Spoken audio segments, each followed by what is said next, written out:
accused him of acting improperly when he contacted an Independent Development Trust employee, urging him to address delayed payments to a company contracted by the IDT.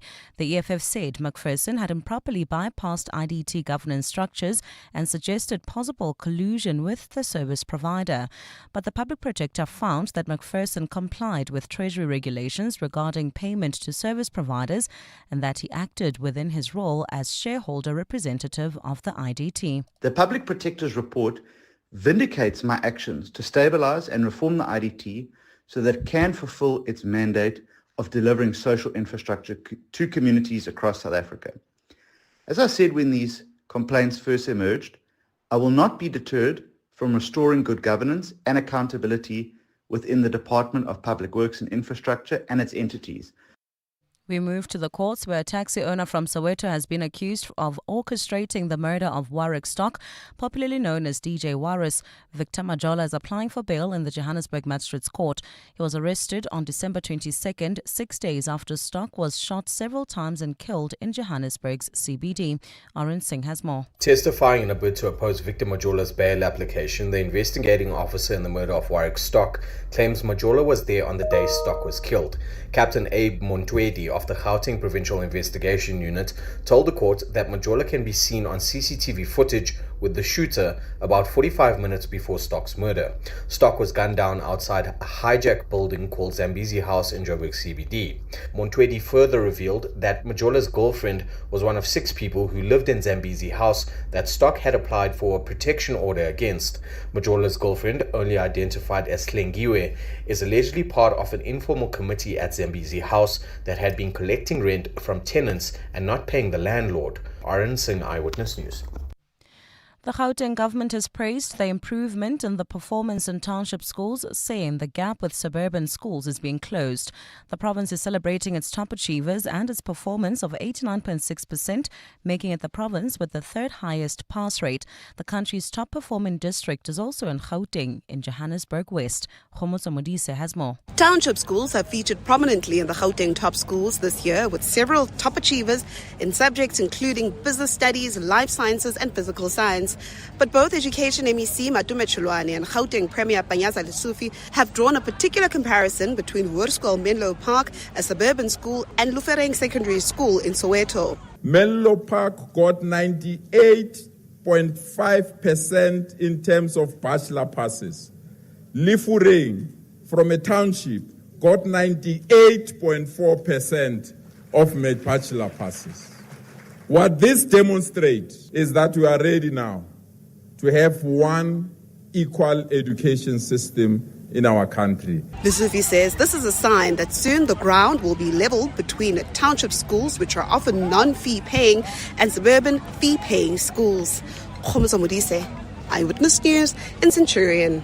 Meanwhile, in the Eastern Cape, Premier Oscar Mabuyane says the slight drop in the province's overall matric pass rate should serve as a call to action to improve the quality of teaching and learning.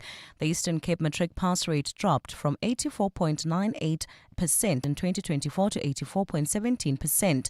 While Mabuyane says while the decline is a matter of concern, he tipped his hat off to learners who successfully passed even under unfavorable conditions. We note the slight decline as a province. Of course, it's not difficult to understand and see where we might have experienced some of these challenges, and I believe it's challenges of a maturing system. It's just teething problems that we'll be able to tackle and bounce back. And the Freedom Front Plus is calling for the current foot and mouth disease outbreak to be declared a state of disaster. The disease broke out in April last year and has since affected cattle in 6 different provinces. The worst affected provinces are KwaZulu-Natal, Gauteng, the Free State, Mpumalanga and the Northwest. Beef prices have remained high while the disease has put supply under pressure. The party's Wanand Boshoff says the extent of the outbreak is due to the government's inaction. It is very important to have effective control over the transport of animals and also the inoculation against this illness. This isn't a problem which started yesterday or last year. Every action was too little too late. Boshoff says the outbreak is becoming an epidemic and says the disease has been looming for a decade. He says the warnings of multiple agricultural task teams dating back to 2016, cautioning that vaccine stocks were low, have not been heeded by the state. It's nearly 10 years in the coming, and the state has so far just not lived up to the challenge. The Freedom Front Plus is convinced that it is time for a state of disaster in South Africa about the foot and mouth disease. Gold's trading at $4,593.12 an ounce. The rand's at 16.46 to the dollar, at 22.15 to the pound, at 19.18 to the euro. Brent crude oil's at $64.95 a barrel. In the traffic coming from Johannesburg CBD, traffic is sluggish on the M1 South. This is due to an accident just after the Crown interchange. And in Edenvale, traffic remains heavily congested on the R24 West to the Galulis interchange. Look at your weather. Partly cloudy skies in Gauteng this afternoon with isolated showers and thunder showers expected. Temperatures are peaking at highs between 25 and 26 degrees. The top story in Eyewitness News this hour. Public Works and Infrastructure Minister Dean McPherson says he feels vindicated after an investigation found him not guilty of breaching the Executive Ethics Code. EWN, in touch, in tune and independent. For the latest, visit ewn.co.za or download the EWN app. You're with John Perlman on 702. Streaming on the Prime Media Plus app, DSTV channel 856, 92.7 and 106 FM.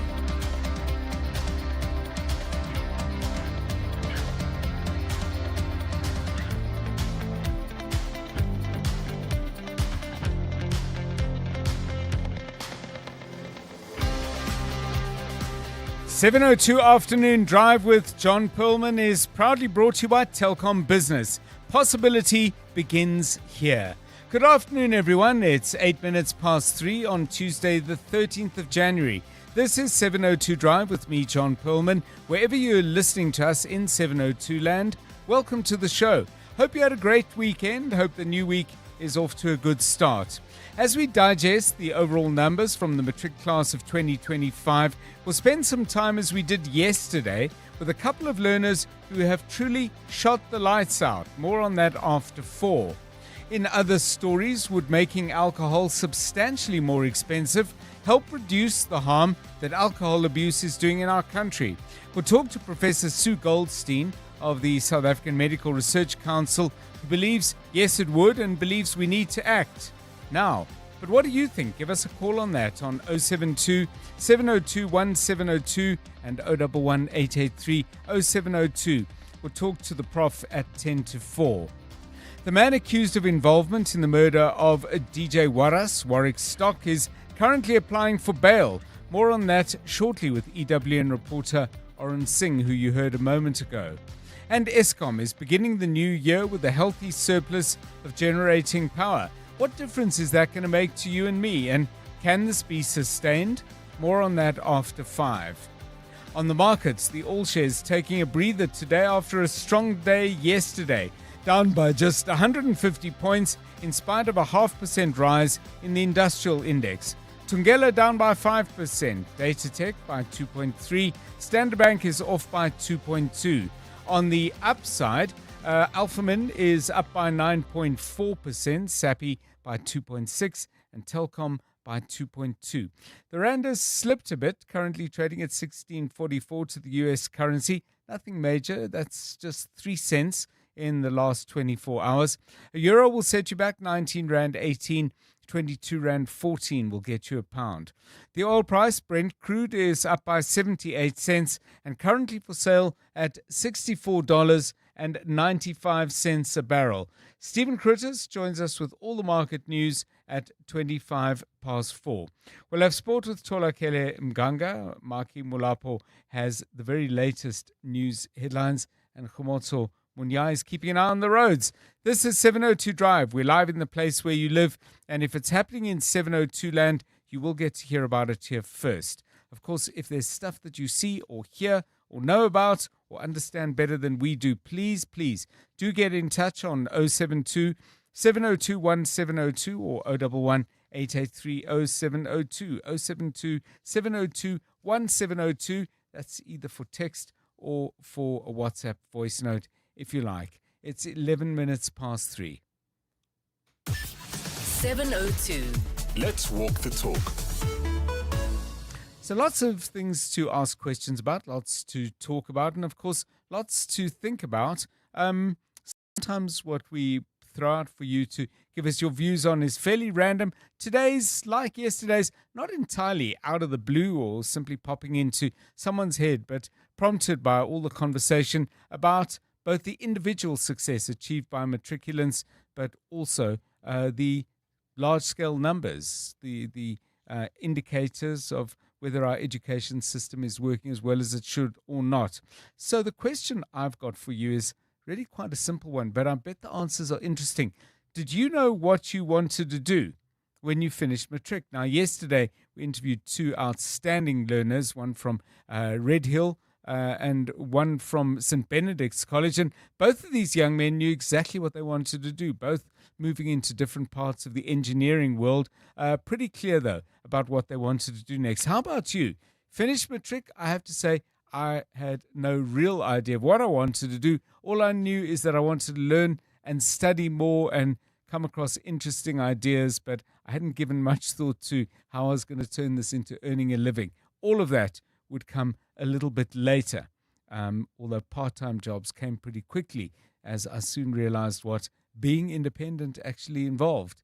Got to make some money. So give us a call if you knew what you wanted to do when you finished matric, or if you didn't, and how you figured it out. Those numbers again, 072 702 1702. Rifue Letsua producing today's show yet again. Any idea, when you finished matric, were you clear? Good afternoon, John, and to the rest of the 702 family. I was not clear, John, because I wanted to be a criminologist at some point.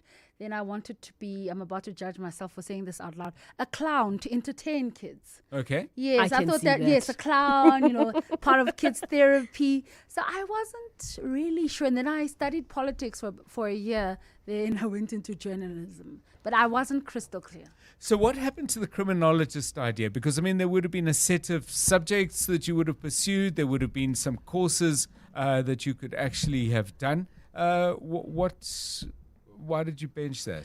I wasn't 100% sold on the criminologist thing. It's because I was watching these crime-solving documentaries. Right. And then I spoke to a criminologist, and they told me that I'd be spending a lot of time in the lab. And I just thought, this is boring. That's not what I see on TV. Yes. So you wanted to more be a crime investigator. Yes, crime investigator, and solve those crimes. And CSI kind of thing. Yes, CSI kind of thing. And I think it would have looked good on me. Yeah. Sorry to sound vain, but I think it would have been cute. And the clown plan, entertaining kids. My mother was like, no child of mine is going to be a clown. Yes. Take your life seriously. Not that clowns don't take their life seriously. I'm just saying, I think it would have worked. I can still do it. I hear Khomotso laughing, John. And that prompts me to ask, I mean, anyone else who has done clowning or that kind of thing for a living, give us a call. I mean, what did you study? Was it just instinct? Or did you go off and do some courses? So, Khomotso, how about you? Matric, were you sure afterwards? Yes. Oh, I've always known my life. Even now, I know what I want to do tomorrow. Okay. I wanted to do journalism, and I applied only at one particular varsity because I was that confident, and I got declined. Oh. Devastated. Hectic. And then I was forced to do a gap year because I didn't apply in any other varsities, and it was already late. And so I decided to work that year. And I did call center, which was out of this world. What do you for mean that by while. that? So it was exciting. You enjoyed it? I enjoyed it to be behind, What sector? So we did surveys. Okay. We did research for small businesses. So it was exciting. So that could have been you. How are you today? And then, and you say, no, I'm fine, but you can hear in my voice. What do you want now? I think I'm quite charming, John. Okay. Do you know? Yeah. She is, though, John. I do agree on that. I've heard her on the phone and how she interacts with you see me doing call center. No, I see it, babe. Yeah. What made you so sure that journalism was your thing? Was it someone you met, something you read, what? Do you know what it is? I think it's definitely being told in high school that, you read a lot. You're so investigative in things that you do. And I think another thing is people always say this. You've got such a great voice. You should go do radio. Yes. And as a child, when you hear those things, immediately you think, okay, maybe I should go and pursue this route. Because I do think that it's people around us who who probably know us more a little Yeah. sometimes than we do. Listen, not everything that people say you ought to do is necessarily leads you down that path. When I was about 11 or 12, I was by far the smallest kid in my class, and one of my friends' dad said, "You should be a jockey." And when I mentioned this to my parents that maybe I need horse riding lessons, trust me, they parked that. I very see where you're quickly. going. John, you can still go horse riding. No. By now, I would be, very soon it was clear, I would have been way too big for a jockey. I agree. They keep it very light. 17 minutes past 3. So did you know at the end of matric what you wanted to do? And please give us a call. If you've got something to share on that. And also tell us, how did you know? I'd be very, very interesting thing. Someone says I'm asking the wrong question. The question should be, did you get the job you studied for? No, I don't think it's the wrong question. It's just a different question. We're happy to ask that question as well. We'll add it to the mix. Did you get the job you studied for? Do you mean, Mzwandile, the job that you studied for at university or the job that you studied for at school? Okay, so I'm happy to rephrase the question if that indeed is what you're saying. Give us a call on that, 011-883-0702. If you are in traffic, we're going to get you out of it. Khumoso, what's up on the roads? Thank you, John. In the traffic in Braamfontein, there's been an accident on the M1 South, and it is slowing down traffic from Oxford Road heading towards the Crown Interchange. In Edenvale, traffic remains heavily congested. This is on the R24 West from Macro Store to the Giluli's Interchange. In Protea Glen, there's traffic pressure on the N12 West from the R554 as you head to the R558. If you do come across any other traffic, please do send us a WhatsApp on 072-702-1702 or send us a tweet on X at EWN Traffic. You're with John Perlman on 702. Let's walk the talk. 702 Drive, it is 18 minutes past 3. Let's focus our attention now on the courts and in particular that bail application, all of this connected to the murder at the start of this year of DJ Waras, Warwick Stock. The man who is currently applying for bail and sitting in the dock is Victor Majola, taxi owner from Soweto. He's not accused, as was so clearly explained to us before by my colleague Oren Singh, EWN reporter, not being accused of being the person who actually fired the shots, but involved in the planning and orchestration of the killing. So, Oren, a very good afternoon to you. The bail hearing is still going on, and we may look to you for an update if there are any developments. But what have we heard so far? Sometimes bail applications can be quite quick, but this one seems to involve a lot of presentation of evidence by the prosecutor in support of an argument. Definitely, John, and I think a lot at stake here, especially for Victor Majola.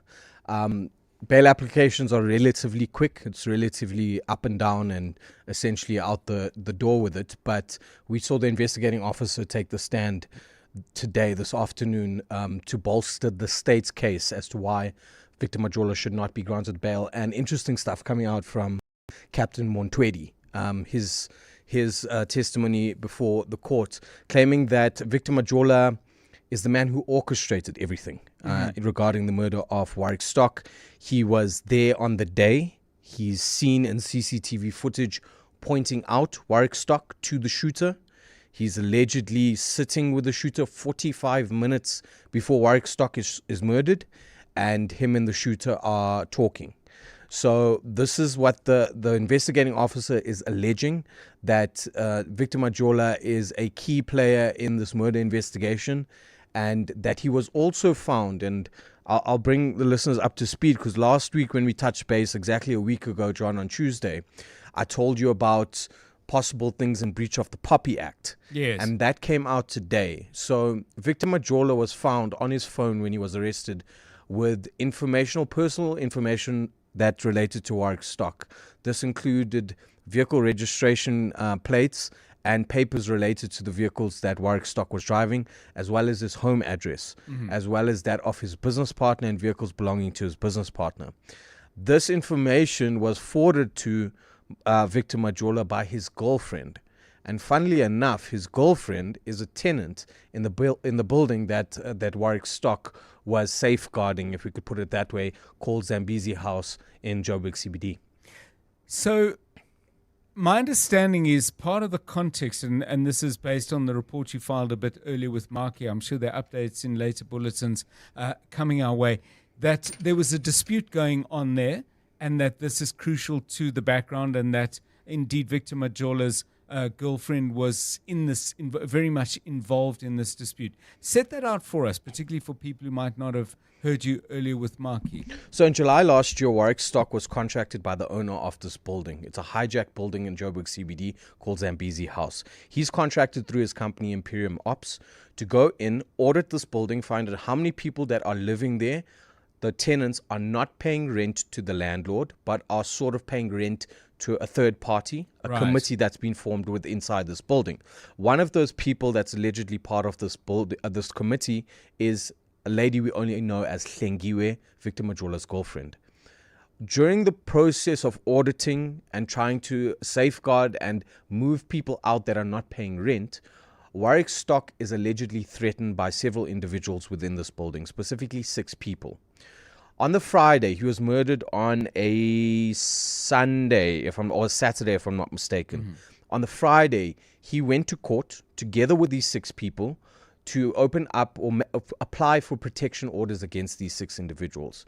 Those protection orders were never granted because the matter was postponed to February this year, where a magistrate would sit and hear and determine whether to grant those protection orders or not. So Hlengiwe, although we don't know her surname, is a very key and integral figure in this whole murder case.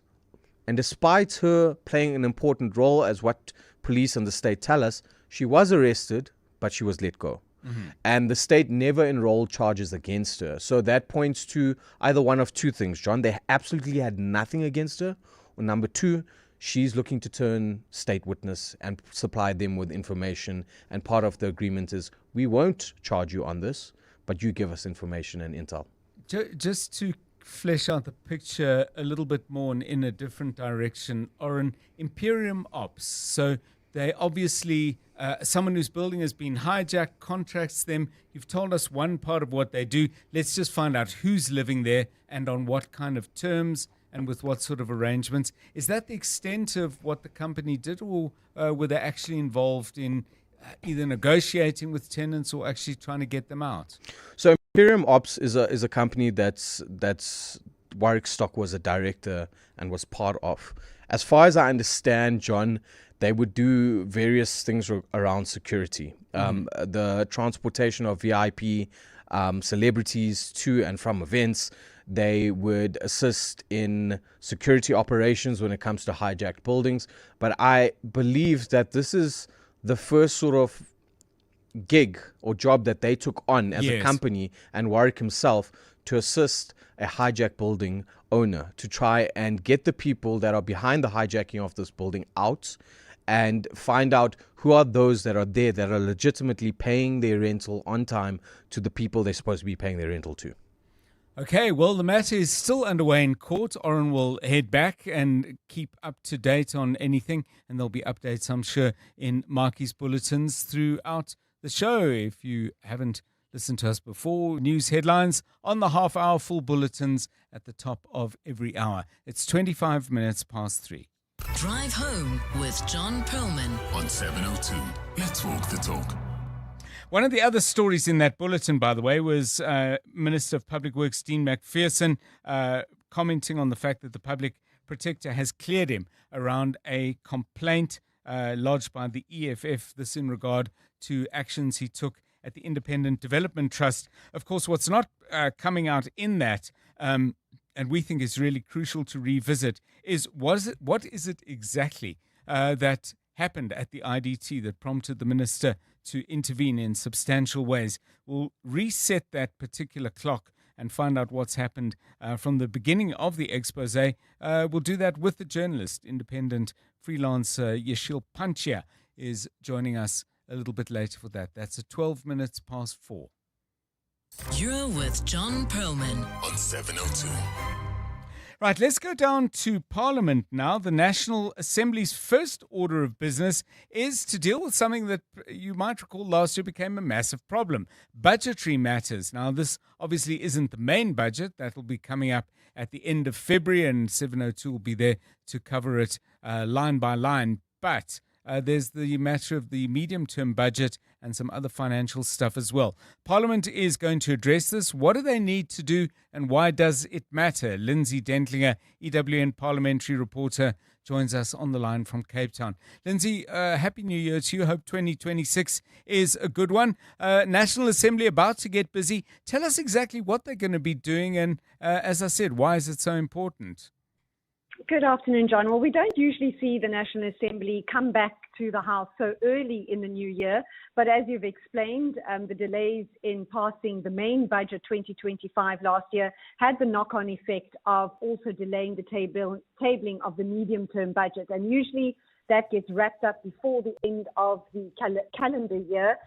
But because of the way the processes worked last year, it is now rolled over to this year. And so they are essentially a month before they are set to be faced with budget 2026. They are now approving the adjustments and additional appropriations that were made in that medium-term budget policy statement that the finance minister tabled in November.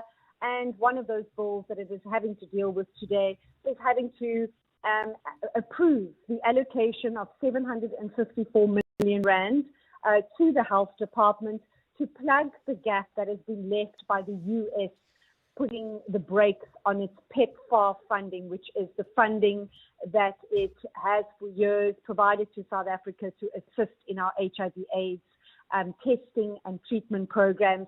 And so that money has already gone to the Health Department. It's under special provisions accorded to the Finance Minister under the Public Finance Management Act. But of course, Parliament has to ratify that through a special bill, and that was one of the main discussions that have been had so far this afternoon, John. Still a few more hours to go before we expect them to pass the medium-term budget in its entirety.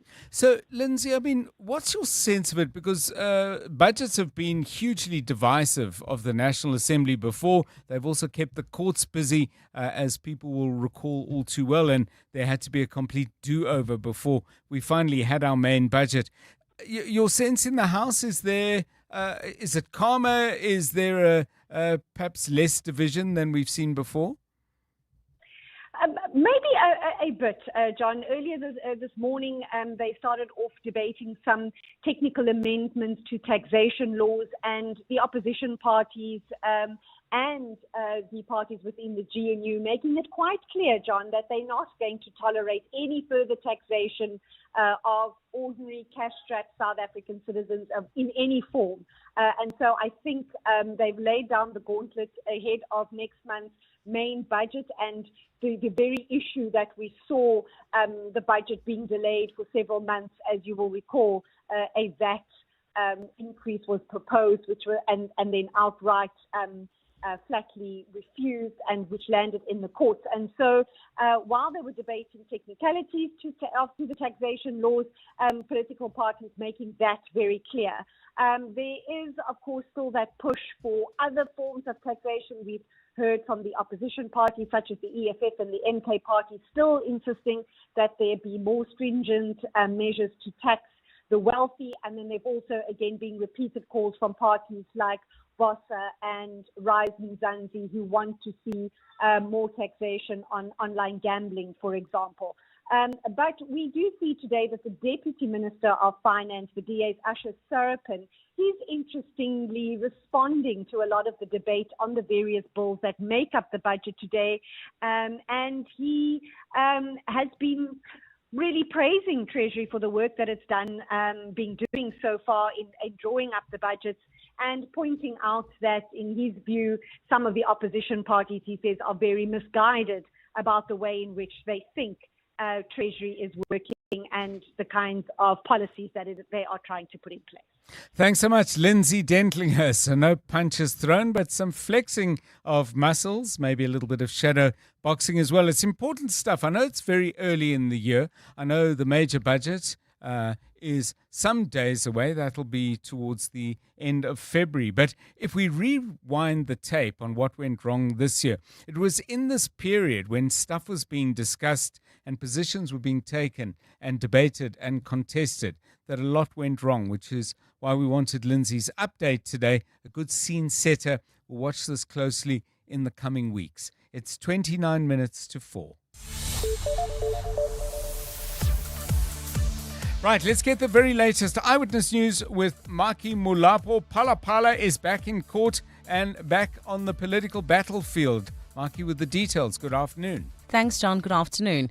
Political parties have again revived the burglary at President Cyril Ramaphosa's Parapara farm with plans to legally challenge the classification of the investigation report.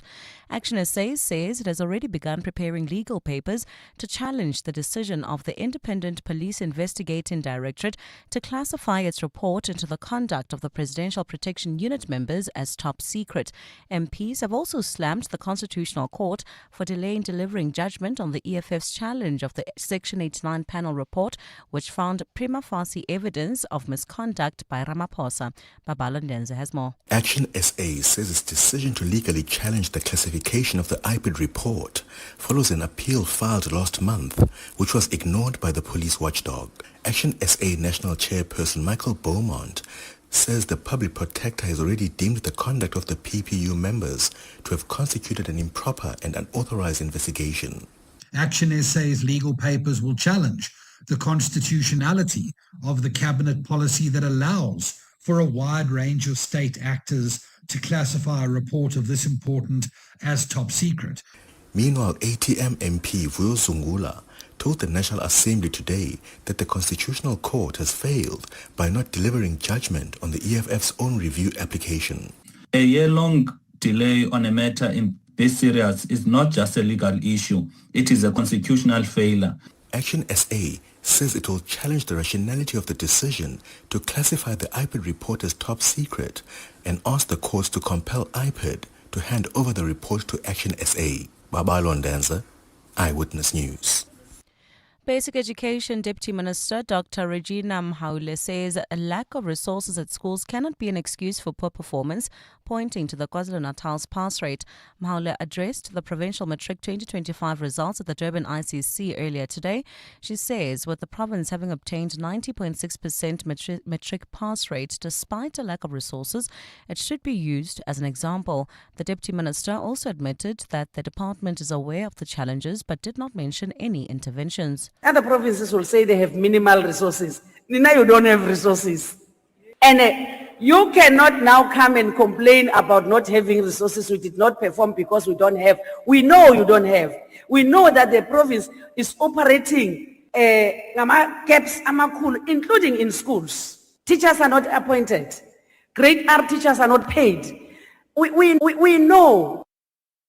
She's also urged the provincial government to unite in addressing issues facing the education sector. Meanwhile, in the north of Johannesburg, there were scenes of celebrations as learners from Diepsloot Secondary School class of 2025 received the matric results. The school has recorded its highest pass rate since it was founded in 2012 with a 100% pass rate. Speaking to Eyewitness News, some learners said they achieved more than they expected, especially coming from an area where they have many challenges. This learner had high praise for the teachers. The teachers at DS3 are actually very, very good at their job, but they also have learned a skill to connect with learners and to guide them through the emotional journey. Because as much as results matter, your mental health also does matter. And other people also expressed gratitude to his teachers. I'd like to say thank you very much to my teachers. I am very grateful, I'm short of words, actually. And my message to the grade 12 students of this year, 2026, is to just say, work hard, it is possible. In the Middle East, an Iranian official says at least 2,000 people, including security personnel, have been killed in protests in Iran. Today was the first time authorities acknowledged the high death toll from an intense crackdown on more than 2 weeks of nationwide unrest. The protests, which began over soaring inflation, are now calling for an end to the clerical rule of Iran's supreme leader. The Iranian official told Reuters that what he called terrorists were behind the deaths of both protesters and security personnel, but did not give a breakdown of who had been killed. A look at your weather. It's a partly cloudy afternoon in Gauteng today with isolated showers and thunder showers expected. Temperatures are peaking at highs between 25 and 26 degrees. In the traffic in Sandton, there's slow-moving traffic on Grayston Drive. This is between Rivonia Road and Linden Street. And in Braamfontein, traffic remains slow on the M1 South from Oxford Road heading towards the Crown Interchange. The top story in Eyewitness News. Political parties have again revived the burglary at President Cyril Ramaphosa's Parapara farm with plans to legally challenge the classification of the investigation report. Clement Maniatella. Weekday mornings, 9 to 12. 9 to 12. What option, as the education minister, would you advise the parents listening to us whose children have passed or have not passed in the way that they wanted to? It's not the end of the journey for them. And that as a department, we have the second chance matric program. We have options for rewrites, and that we really encourage learners to do this. In fact, what we've started to see is that learners who've repeated grades or had rewrites, some of them end up coming out with distinctions. Sivuyo Kahube, the Minister of Basic Education. Clement Maniatella. 9 to 12 on 702. Mzansi, 156 million rand this Tuesday. Powerball has exploded to a breathtaking 156 million rand jackpot, one of the biggest jackpots ever. Don't delay. Play Powerball today and you could win a jackpot to remember. Buy your tickets now in-store on nationallottery.co.za, the mobile app, cell phone banking, or dial *120 *7529 hash for USSD. Panda Pusher Play. Players must be 18 years or older. Play responsibly. Ituba is the proud operator of the National Lottery. Need a seat? Try 7 or 5, it's your call. Want a sunroof? Make it a panoramic. Gotta have power? How does award-winning 138 kilowatt sound? The Changan CS75 Pro is big enough for the kids, smart enough for your playlist, and stylish enough for your Friday night too. Why settle when you can have it all without compromise? The Changan CS75 Pro. Drive tomorrow's SUV today. Visit changanmotors.co.za for more. Changan, driven to evolve. Every day I'm hustling. It's our reality as business owners. And it's good to know that there's someone out there who takes care of the business that makes the business. Gotta love My Way Business Insurance. Saving big on premiums with 24/7 emergency services, plus My Business Assist with marketing, legal, and labor advice services. Visit myway.co.za or dial 0860 64 64 64 and get a quote today. My Way is a licensed non-life insurer and FSP. T's, C's, and standard rates apply. My Way. Live your way. The festive rush doesn't wait. Orders, deliveries, messages, calls. This summer, you'll need connectivity that doesn't tap out when the pressure is on. With Telkom Business, you get reliable, high-speed connectivity for just $2.99 per month. That's our unlimited LTE, all hours basic plan, 10 megabytes per second. No caps, no excuses. This summer, your business deserves the best. Visit telkom.co.za/business for deals that grow your business. T's and C's apply. Telkom Business. Possible begins here. 702. WhatsApp John on 072 702 1702. Good day, John and the 702 lenders. When I finished matric, I knew exactly what I wanted to do. However, because my father and I had a very tricky relationship, I wanted to spite him. So instead of going for my first option, I went with my second one. I'm still on my second one. Yet I really love what my first option was. So lesson here is that, you know what?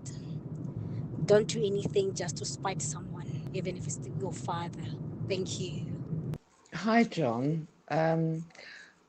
Well, when I matriculated in 1976, I had no idea what I wanted to be. All I knew it was the creative, humanities, and nothing to do with corporate. I did many jobs. I worked in the restaurants and for South African Airways. And then I somehow got into the film industry doing makeup and hair. That was probably because of my mother. She was very creative. So, but finishing school and knowing what I wanted to do, had no idea. And I spent 25, nearly 30 years in the film industry. So that's me, Sarah, from How to Be a Sport. Yeah, thanks for those. So the question I asked when you finished matric, did you have any idea at the time what it is that you wanted to do? And some people know a while back, earlier grades, and they start tailoring their efforts and their subjects and their interests in a direction. I have to say I wasn't clear at all on what I wanted to do. Clayton says to be a dad. Isaac says any of the high-rated STEM degrees, likely I made it. Alistair just simply says no. Tabani says I had no idea. So please do keep coming with those on what it is that you would have really liked to do. If you had some clear idea when you finished matric, what it is, what you wanted to do. Klibor Koto says, yes, but finances let me down. Due to family background, I ended up working as a security officer. I wanted to be a civil engineer or a physiotherapist. 18 minutes to 4. EWN Sport. Right, the very latest sports news with Tolakele Mganga. Very good afternoon. Afternoon, John. And The Athletic is reporting that Manchester United have reached an agreement to appoint Michael Carrick as interim manager until the end of the season. The former midfielder was pictured arriving at the club's Carrington training ground this morning, having previously taken charge of an unbeaten 3-game stint as caretaker boss back in 2021. It's rumoured that former England coach Steve Holland will join as assistant manager. That's alongside Jonathan Woodgate, Johnny Evans and Travis Binion. In Spain, Xabi Alonso has left Real Madrid by mutual agreement. That's just 9 months into his 3-year contract. He walks away from the role after their 3-2 defeat by Barcelona in the Spanish Super Cup and is replaced by former defender Alvaro Arbeloa, who takes the reins until the end of the season. In the FA Cup, Liverpool have extended their unbeaten run to 11 games across all competitions. This follows a 4-1 win over Barnsley in the third round.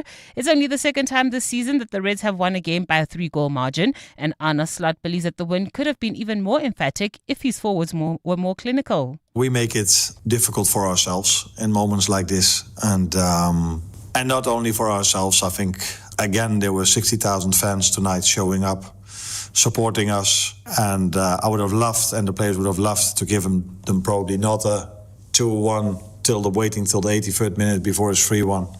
Yeah, it did happen, and that is something I would love to see differently. The 23rd match of the SA20 takes place this afternoon as the Paarl Royals host Durban Super Giants. Marcus Ackerman has discussed playing alongside Eden Markram. That's after they shared in an opening partnership of 49 runs in their win over the Sunrisers Eastern Cape. He took a lot of pressure off me in the start of the power play, especially those first 2 overs. He was flying, and the cricket shots he was playing was I had the best seats in the house. So yeah, it just gave me nice confidence and good clarity when we were speaking. And yeah, we knew we had to put a good start on the board for the guys, because we knew the wicket day game, it was always going to get trickier and tougher as the game progressed. So yeah, great start, and it was lekker batting with them again. And Brooks Koepka admits that his return to the PGA Tour came with strict conditions, saying there was no negotiating over the terms of his reinstatement. This follows his 2022 switch to LIV Golf. He'll reportedly pay an $85 million fine as part of the circuit's returning member program, which is a one-time policy that allows select major or players' championship winners to come back, but with significant penalties attached.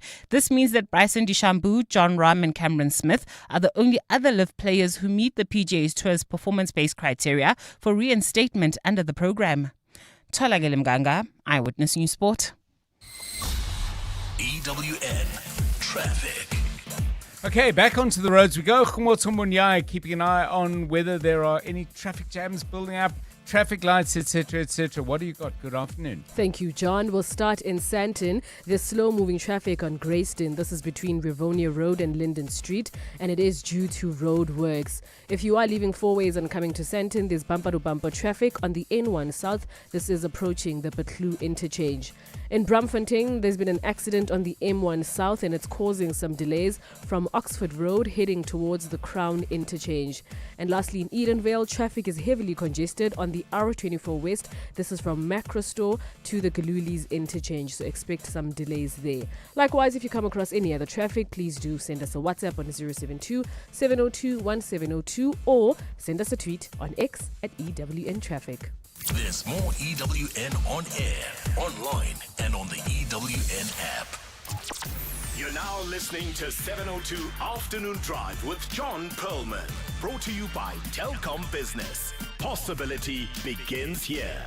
You're with John Perlman on 702.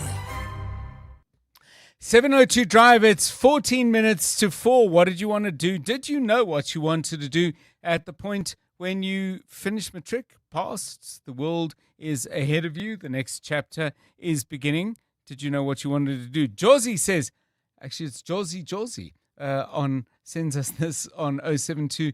No, in fact on Facebook. Thank you for that. I wanted to perform in a circus all my life.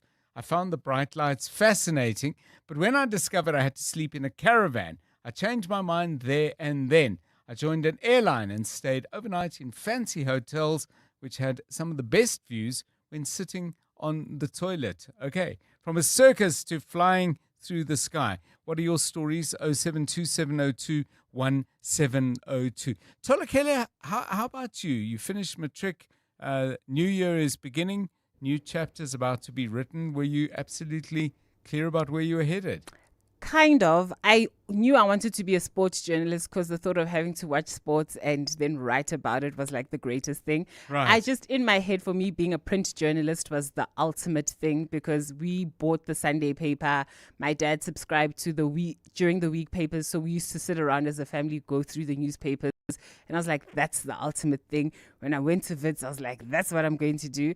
And if it wasn't for a friend of mine saying to me, just try radio, I probably still would be fighting that print dream. But she was just like, just do this thing and see if it works out. And kind of worked out. How did you know that sport and journalism was the point? I mean, okay, you took a slightly different route, radio, not print. Mm-hmm. But why that in the first place? Did it compete with anything else, or was it a standout thing from the beginning? John, it was the thing I couldn't stop talking about. Yeah. I remember I would stay up for Champions League nights, and then the next day I'd go to school and be like, who can I talk to about this thing? Yes, I had one friend, Khonzi, we used to speak about it all of the time. And when it got to grade 11, where, the teachers get serious about what's your next step now? And I was just like, I don't know the word for it, but I just know that I want to talk about sport. I want to review it. I want to find out as much information as possible. And then a friend of mine was just like, try journalism. Maybe you'll enjoy it because you can use all of this knowledge. You can watch the games. You can have opinions. And then I just developed from there. Fantastic. And here you are. And we're delighted to have you. 702 Drive. What did you think you wanted to do when you finished matric? Or did you scratch your head and say, okay, well, that's done. And I've done it, but what next? Roger's calling from Randburg. Roger, good afternoon to you. Afternoon to you. Thank you for having me. Sure. A very short and quick little one. I was 14 years old and I loved electricity. Okay. And I decided I'm going to be an electrician. I was in Standard 7. I finished Standard 7.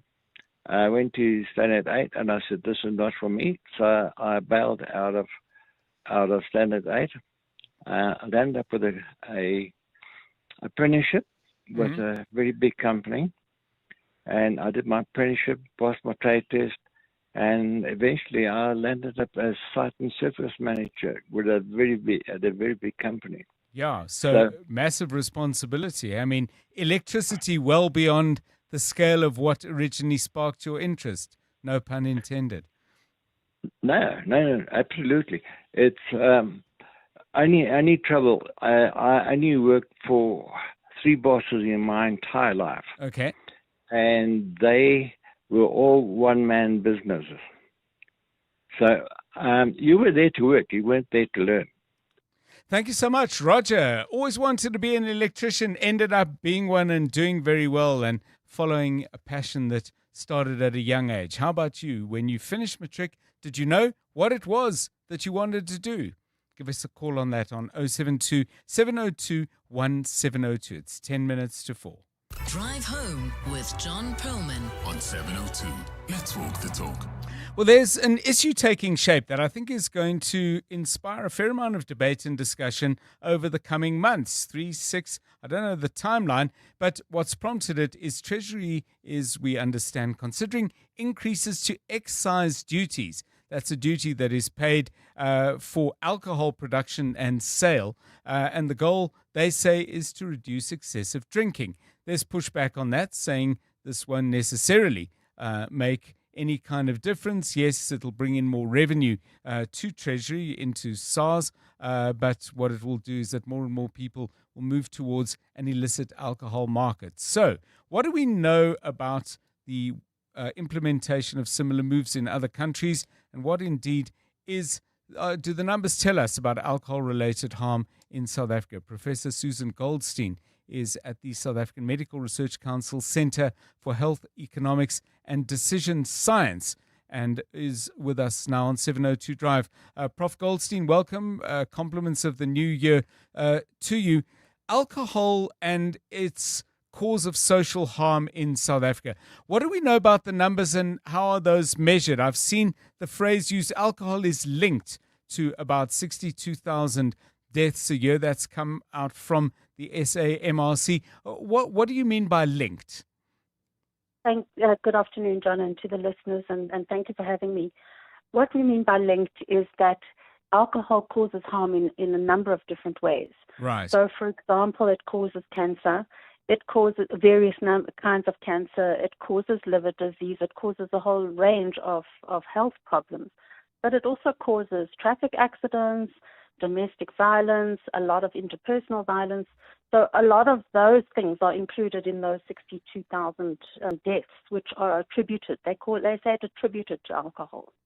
So I'm just wondering, I mean, if we were to disaggregate the numbers, would we not then find ourselves in a conversation that says, well, the way to deal with people driving drunk is a traffic problem, a law enforcement problem, a police integrity and competence problem, and really is not in any way related to how much a quart of beer costs? John, I don't think that's entirely true. I mean, yes, we do have to, of course, deal with law enforcement and traffic. Mm-hmm. But I think the issue is that when you increase taxes, the vulnerable people that are mainly affected are young drinkers, young people. Right. And thinking like in Boyeni tragedy, and heavy drinkers. So the heavy drinkers are often the people who are doing the drinking driving, not your person who has one drink every now and then or a couple of drinks a week. So I think that the impact is actually on the people who are doing the most harm, either to themselves or to others. And the evidence is clear globally that it really does decrease the amount that people drink. So, and as I say, especially heavy drinkers. So does it, I mean, I don't know to what extent the evidence is granular. I can see that there would be a moment in time where, let's pick a country off the top of my head. I'm just using it for illustrative purposes. Belgium changed their tax regime around alcohol, and then you could see that less alcohol was consumed. But does that tell us anything about by whom? Because it would seem... You can. Okay, yes, please pick it up. Well, you can do that because what you can do, and it has been done in a number of countries, is you measure who is buying the bulk of alcohol. So, Right. For example, in some countries, what they've shown is that it's the poorest people who are heavy drinkers and the wealthiest who are buying the most alcohol. Mm-hmm. And then when they have an introduction of tax law, you can look again at the same people and see the reduction. And always, and it's the same for the sugary beverage tax, which we call the health promotion levy, you can show that poorer people generally benefit more in terms of health because they are less able to afford the harmful substance. So if we were to set benchmarks, because what you've just described, Prof, is who's buying alcohol at a moment in time, i.e. before the tax regime is changed. Where would we be targeting? You've referred to young people, but if we were to establish benchmarks against which we could say, okay, well, this is starting to work, or it's working better than expected, or not. What would be the key benchmarks for us as a country? So I think we would look at things like heavy drinkers. So what we would call binge drinking, which is seen as the most harmful kind of drinking. So if you drink more than 5 units in one sitting, that's called binge drinking. And I think that's where we would be looking at saying, okay, if we can decrease that, that would be good. But we will also look at the health stats. You're wanting to see decreases in cancer, although that will take a number of years. But you're wanting to see decreases in drunk driving or road traffic accidents and interpersonal violence linked to alcohol. One thing, John, I just want to say is that there was a study done, a poll that was done relatively recently towards the end of last year, which showed that most people in South Africa really support increasing the tax because of the issues related to health and violence. This is, I suppose, partly a philosophical question and possibly a sociological one, Prof, but why are people drinking as heavily as they do? And obviously, you would have to generalize hugely. But if the amongst the reasons would be people want to have fun and they associate that with having fun. On the one hand, that's perhaps the sunnier side of the conversation. For other people, it's a sense of desperation and looking for some kind of way to anesthetize the way the society they live in makes them feel. Are we not going to see people looking to do either and both of those in other ways, which would not necessarily resolve the problem, but just simply shift it? I mean, I suppose there is that possibility, but I think it hasn't happened in other countries where we're in a similar situation. Mm-hmm. Look, heavy drinking, there are many reasons. I mean, one of the reasons that in South Africa is there's nothing else to do in many poor places. There's hundreds of alcohol outlets, and there are very few recreational facilities, and you yourself know there's very few sports facilities for youngsters. Yeah. So that if you took that tax money and you built recreational facilities which weren't drinking holes for young people, that would be a very good start. But I think also in terms of dealing with despair and problems, I think that we as a society really don't deal with mental health issues. And I agree with you, we need to be looking at that. But again, funding that kind of thing, where is the money going to come from? You know that we've got a constrained fiscus. So increasing the taxes, decreasing the drinking, and having more money going towards promoting health, in my view, is a win-win. A question of arithmetic or maybe advanced maths. I'm not sure which. I didn't do the latter for matric. But, Prof, I mean, we've got 100 units of alcohol at the moment. I'm just using that generically, sold, which is taxed at a rate of X. If we tax it at X plus, we may sell less alcohol. Are you convinced? And I'm responding to the point you just made about investing tax money in alternatives. Are you convinced that at a higher tax level with less drinking, the overall tax take is still going to be larger from alcohol? Yes, I mean, hopefully it declines over time. But at the moment, we've got such a huge problem in South Africa that it will be substantial money. But I agree, and that's what happened with tobacco tax. So in some countries, for example, in Australia, they use some of the tobacco tax money for health promotion in their health promotion foundation. So they use that, and it did start decreasing over time. But then the government jumped in and started using their money, whatever they had. So I think it is an issue, but I think it's a good issue because you're wanting people to be healthier and have happier lives. Thank you so much, Professor Susan Goldstein, joining us from the South African Medical Research Council. Your views, please, 072 702 1702. The Money Show. Weekday evenings at 6. Both parties aren't speaking. It was a simple statement. From what we know, from what we understand of the industry, does this merger make sense? I mean, the market has sort of rewarded the prospects to Glencore, so 7% up, whereas Rio Tinto is 6% down. This is a bit complicated, and there are a lot of complications in combining these two companies. David Mackay, the editor at Mining MX. The Money Show on 702. Let's walk the talk. The Money Show, Stephen Curtis, is brought to you by ABSA CIB. Invested in your story because your story matters. ABSA is an authorized FSP and registered credit provider. Let's hear from Al, owner of Johnson's Cable, why it pays to switch to OUTsurance Business Insurance. I thought it was going to be difficult to switch to OUTsurance Business Insurance. Switching was so quick and easy. I'm happy with the premium that I'm paying now. For electrical, tradesman services, and all other businesses, get a quote today and see why it pays to switch to OUTsurance Business Insurance. Visit outsurance.co.za or call 08600 60,000 today. Licensed insurer and FSP. TCs and information online. You've heard the songs, but until you've seen it live, you haven't experienced the magic of Cats. Coming to Monte Casino from 17 January until 22 February, it's the memory shared by millions. Book now with Web Tickets. Brought to you by Peter Turin and GWB Entertainment. Driving the conversation on 702 Afternoon Drive with John Perlman. Powered by Telkom Business. Possibility begins here.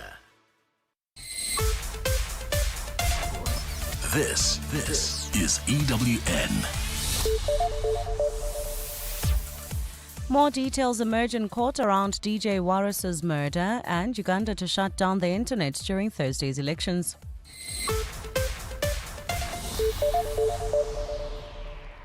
Good afternoon, I'm Maiki Malapo. Personal information of Warwick's stock, commonly known as DJ Warris, has been found on the phone of the man arrested in connection with his murder. Victor Majola appeared in the Johannesburg Magistrates Court today, where he's been applying for bail. Majola was arrested on December 22nd, 6 days after stock was gunned down in Johannesburg's CBD. He's charged with premeditated murder and conspiracy to commit murder. According to the investigating officer in the case, Abe Muntwedi, details and pictures related to the vehicle stock was driving were found on Majola's phone. When I switched the applicant's phone on, I saw that the deceased registration papers are on the phone. It had address and everything, full names of the owner of the car. They also had the registration paper of the partner of the deceased.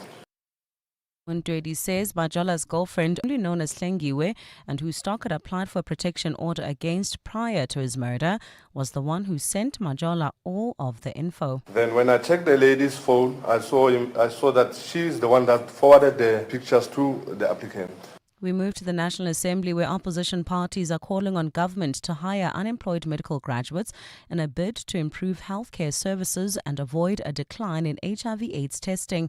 Today, Parliament has debated a special appropriation bill which seeks to plug the gap in funding for HIV and AIDS testing and treatment. Almost a year ago, the United States President Donald Trump froze funding under its President's Emergency Plan for AIDS Relief, known as PEPFAR. Parties say this move has been a wake-up call to government not to rely on foreign support for essential service provision. Lindsay Dentlinger has more. Under powers accorded to the Finance Minister under the Public Finance Management Act, an additional R754 million has already been allocated to the Health Department to ensure its HIV/AIDS and TB testing programs don't collapse. Scores of South African healthcare workers have lost their jobs and testing centres closed as a result of the US funding freeze. The EFF's Kosi Mkonto said the need for the special allocation to plug the gap has been self-inflicted and is as a result of decades of poor planning and austerity measures. We should never again place the health of our people in the hands of imperialists. Meanwhile, Action SA's Alan Beasley says government must confront its own systemic and governance failures in the healthcare sector. Action SA has continuously maintained that South Africa does not suffer from a lack of resources, but rather from pervasive corruption, greed and waste. Only the MK party has objected to the bill, saying it won't speed up the implementation of the national health insurance. Lindsay Dentlinger, Eyewitness News, Parliament. The DA in KwaZulu-Natal says while the results of the 2025 matric class are a victory to be celebrated, there's still a long way to go in addressing systemic issues at the provincial department.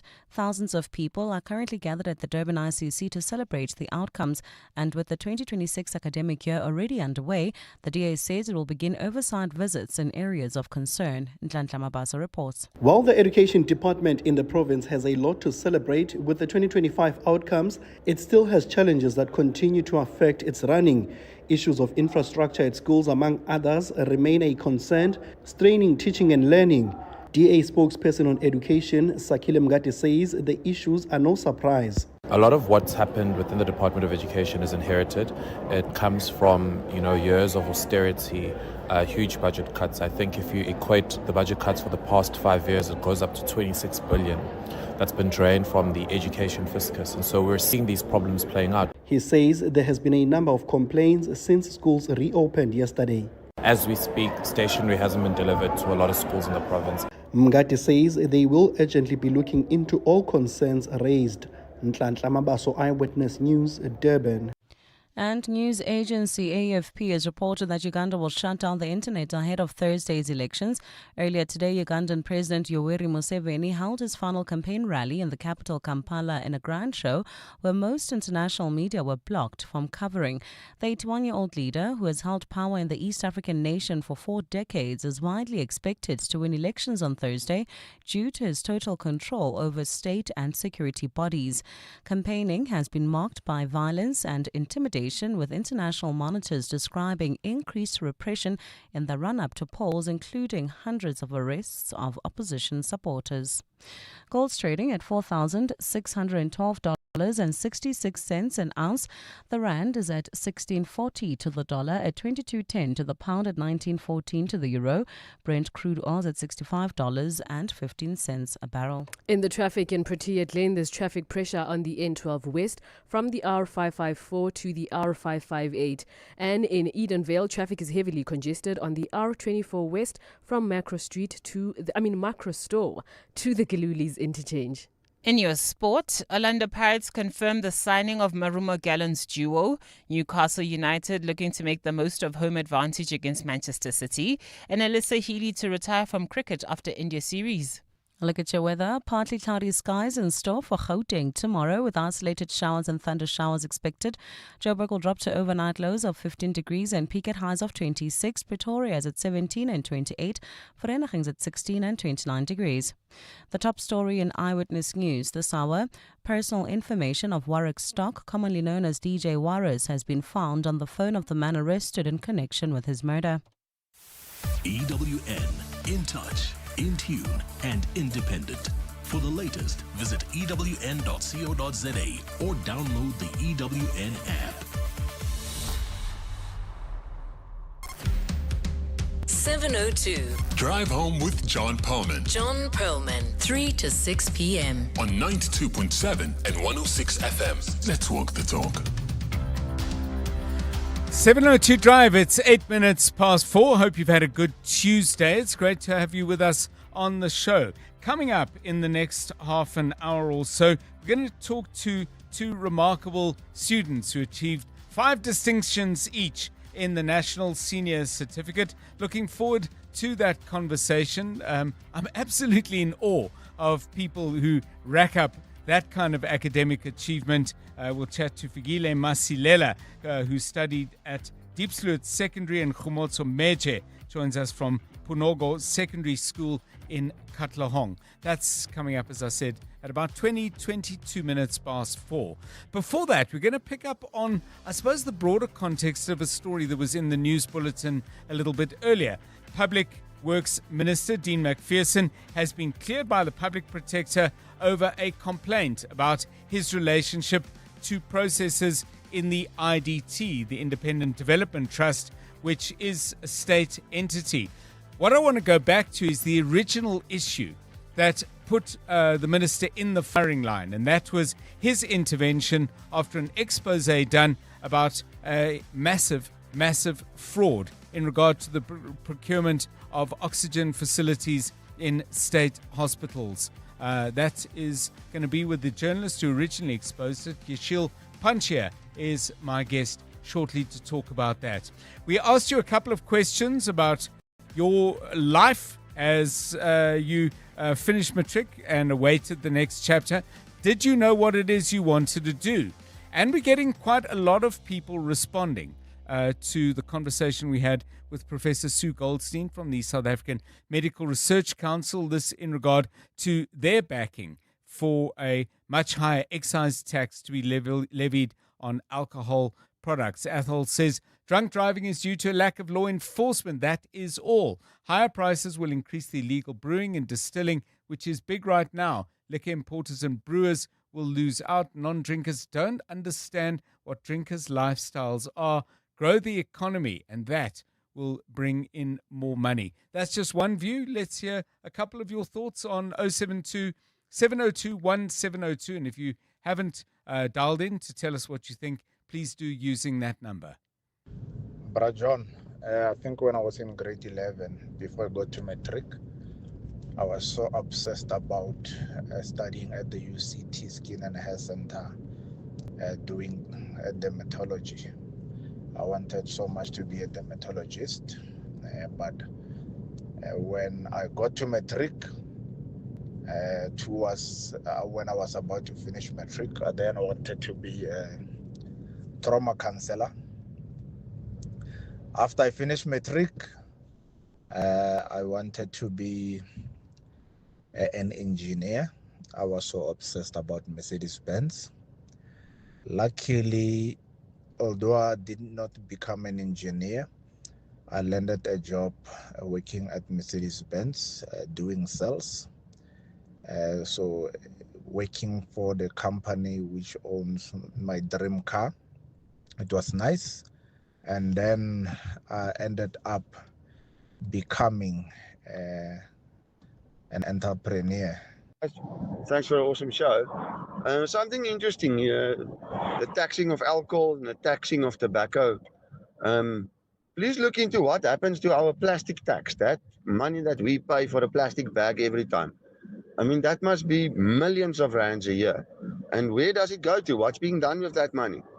Before they start putting up taxes on other stuff. Thanks. I completely disagree about the alcohol tax increasing. You know, it will not stop people from binge drinking or whatever. Did you see the alcohol that these people drink? They drink very, very expensive alcohol. You know, they afford very, very expensive alcohol. Increasing the alcohol tax by 1% will not make any difference. They will drink very, very expensive alcohol. Have you seen this? What these people drink at clubs, man? Hey. No, I don't think the government. If the government wants more tax, they must just say so. Putting more tax will not make people reduce the amount of alcohol they drink. It will not make any difference.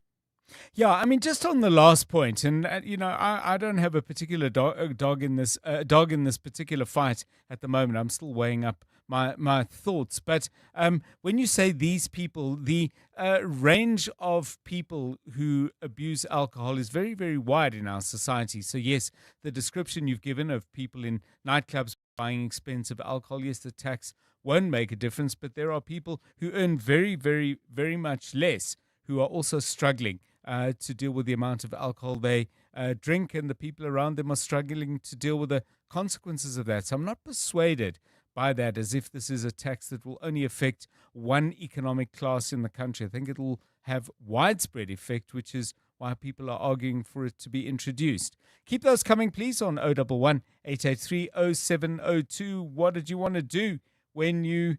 Did you know what you wanted to do when you finished matric, Cuthbert? I wanted to be a writer and ended up studying BCom accounting. I quit it after 2 years, went for IT, and never looked back. Laura says, having toyed with some ideas, one day I walked in as a volunteer to the Progressive Party office. My life changed. From then on, politics, law, and human rights were the career and commitment for the rest of my life. Yeah, nice stories there. I'm enjoying them. I'd like to hear more. 4:15, traffic time. EWN Traffic. Motso Munyai, what are we seeing out on the roads right now? Thank you, John. So if you're leaving Alexandra, you can expect heavy delays. This is on the N3 South. It is due to an earlier accident just before Van Buren, and therefore it is affecting the flow of traffic all the way from Linksfield to the Galuli's interchange. Staying with Galuli's interchange, if you are coming from the R24 West in Edenvale, traffic is heavily congested there. This is from Macro Store all the way to the Galuli's interchange. In Braamfontein, there's been an accident on the M1 South, causing slow-moving traffic from Oxford Road heading towards the Crown interchange. And in Polshof, there's bumper-to-bumper traffic on the N1 South. This is approaching the Petlu interchange, also due to an accident. In Soweto and Protea Lane, there's traffic pressure on the N12 West from the R554 as you head to the R558. Likewise, if you come across any traffic, please send that WhatsApp to 072-702-1702 or send us a tweet on X at EWN Traffic. There's more EWN on air, online, and on the EWN app. You're with John Perlman on 702. Let's walk the talk. 16 minutes past 4. Let's get into a very interesting story now. Public Works and Infrastructure Minister Dean McPherson has been cleared by the Public Protector.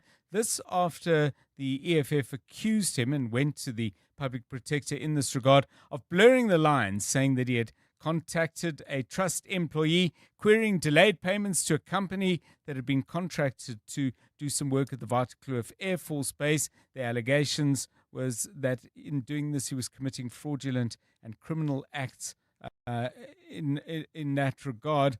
He's been cleared of that. But what I wanted to use this opportunity to do is to go back to the original issue that brought Minister McPherson and his department into the spotlight in regard to the Independent Development Trust, because the IDT, I think in many people's minds, would be the kind of institution, the kind of entity of government that people would say, sorry, who are they? What do they do? But their work and their involvement in what an investigation commissioned by the minister has now found was an 836 million rand state hospital scam was first exposed by the journalist Yeshil Panchia back in October 2024 and published on the pages of Daily Maverick.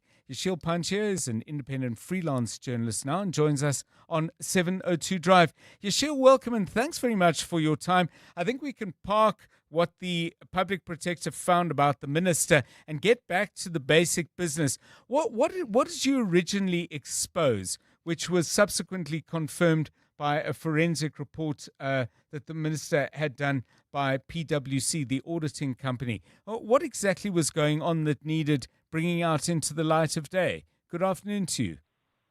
Good afternoon, John. Thanks for having me on. Just a really important point of clarification here with that introduction. That wasn't broken by me. That was broken by my colleagues at Ababagane and Daily Maverick, Azara Karim, and Peter Louis Myberg. Oh, okay, great. Thank you. Cover the follow-up, but all of the credit goes to them for breaking this investigation. Thanks for the correction.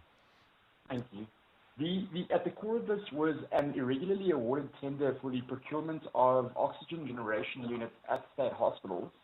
The initial cost, which was around 136 million rand, which later bloomed to 836 million rand, and saw a series of irregular kind of bypasses of the procurement standards that were supposed to be met for the bidding on this tender.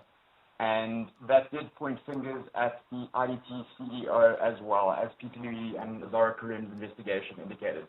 So, it appeared to indicate a massive misuse of public funds. And the forensic report that was conducted by PwC seems to confirm that.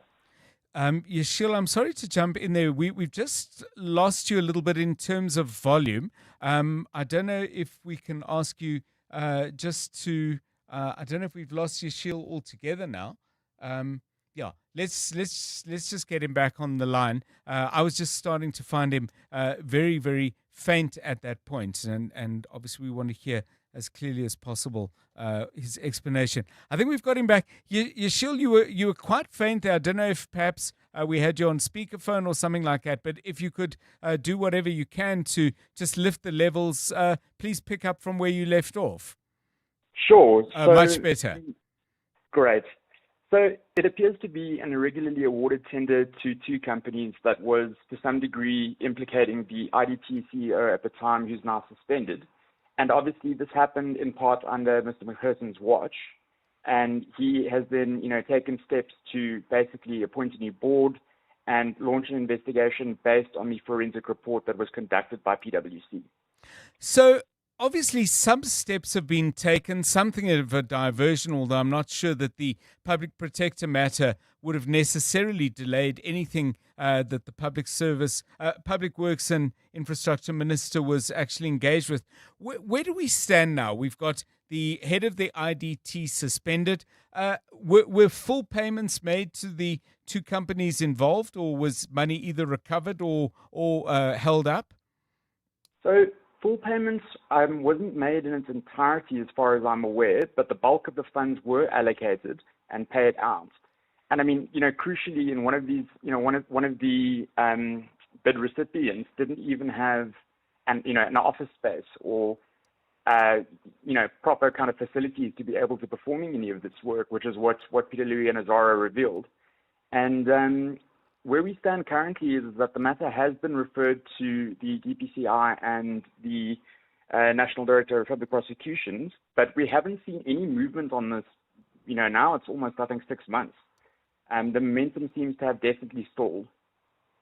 Yeah, it's an extraordinary situation, isn't it? I mean, well, it's, I often use the expression, I'm shocked but not surprised, because this happens so often. But if all the money's been paid out, presumably the money's been moved around, spent on various things, invested in other ways, as the chances of recovering it, I would have thought, shrink by the week. We'll have to find out from the prosecuting authority why they don't consider this to be anything of sufficient importance. But the one thing I just wanted to conclude with you on in regard to Yeshil is the way in which the IDT acted as an intermediary between these people who fraudulently acquired vast amounts of money on the other hand, and a global entity, the Global Fund, which is linked to the United Nations and its Sustainable Development Goals.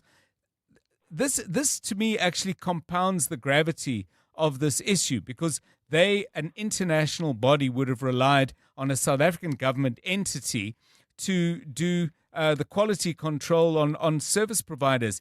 If that's happened, I can't believe this has done our reputation in those kind of circles any good as a country.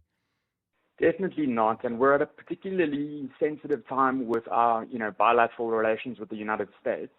And we've also seen the current U.S. administration take strong steps to cut away at a lot of, similar initiatives as we see, such as the Global Trust. We've seen that with USAID and a whole bunch of other matters. So it certainly hasn't helped our reputation in that sense. However, I think on a global scale, it is broadly a relatively small fish. And one of the things that does give me quite a bit of hope is that we've seen other instances where the SIU has been granted a proclamation, and they've been able to recover funds, even though it's taken quite a long time, yes, but recover funds successfully, such as with Tembisa Hospital. So I don't think that there's necessarily no hope yet, but the delays are worrisome. Thanks so much. Yeshil Panche, independent freelance journalist, and once again, just acknowledgement, as he did, of Peter Louis Myburg and Azaria Karim for their originally breaking that story, which is what led to these investigations. 24 minutes past 4. Drive Home with John Perlman on 702. Let's walk the talk. Right, let's talk now to some remarkable matriculants. Of course, everybody had their own challenges at the beginning of their school career, had their own goals at the beginning of 2025. But we are spending some time just with people who have really shot the lights out in terms of what they've done. Let's welcome then two learners who between them have achieved 10 distinctions, 5 each. First of all, Khumotso Meje is from Ponejo Secondary School in Katlehong. Khumotso, many congratulations to you and welcome to 702. Thank you so much, Mr. Perlman. I'd love to also greet the listeners. It is a pleasure to be here. Yeah, and I'm sure you've got very proud classmates, teachers, and family members out there. We'll talk about them in just a moment. Figile Masilela is also a student in Gauteng, picking up 5 distinctions after a year studying at Diepsloot Secondary number 3. Figile, congratulations to you and welcome. Oh, thank you so much for having me. I'm honored to be here. Yeah, so, well, and we're honored to have you, I can tell you. Khumotso, tell me this. I mean, 5 distinctions. Did you do well in the subjects that you like best, or did you do well in the subjects that you're good at? I know sometimes they're the same subjects, but it's not always the case. Thank you for the opportunity. Well, it's very funny actually. Those subjects that I didn't really think I would put much effort on are those that I actually excelled in. Okay. And those that I wanted greater results, like I applied even more hours of study, I didn't really do much well on. But yeah, I guess it's the case. So, Figile, lots of people, obviously you did all the work, you did the studies, you dealt with the exam-related stress, but who were your key allies through your matric year? Who did you look to really back you up as you walked this long road? To be honest, my key allies were my teachers, especially my English teachers, mostly my family, my mom and my dad, people whom I really admired, were the people who really sacrificed their time just so that I could have a better future.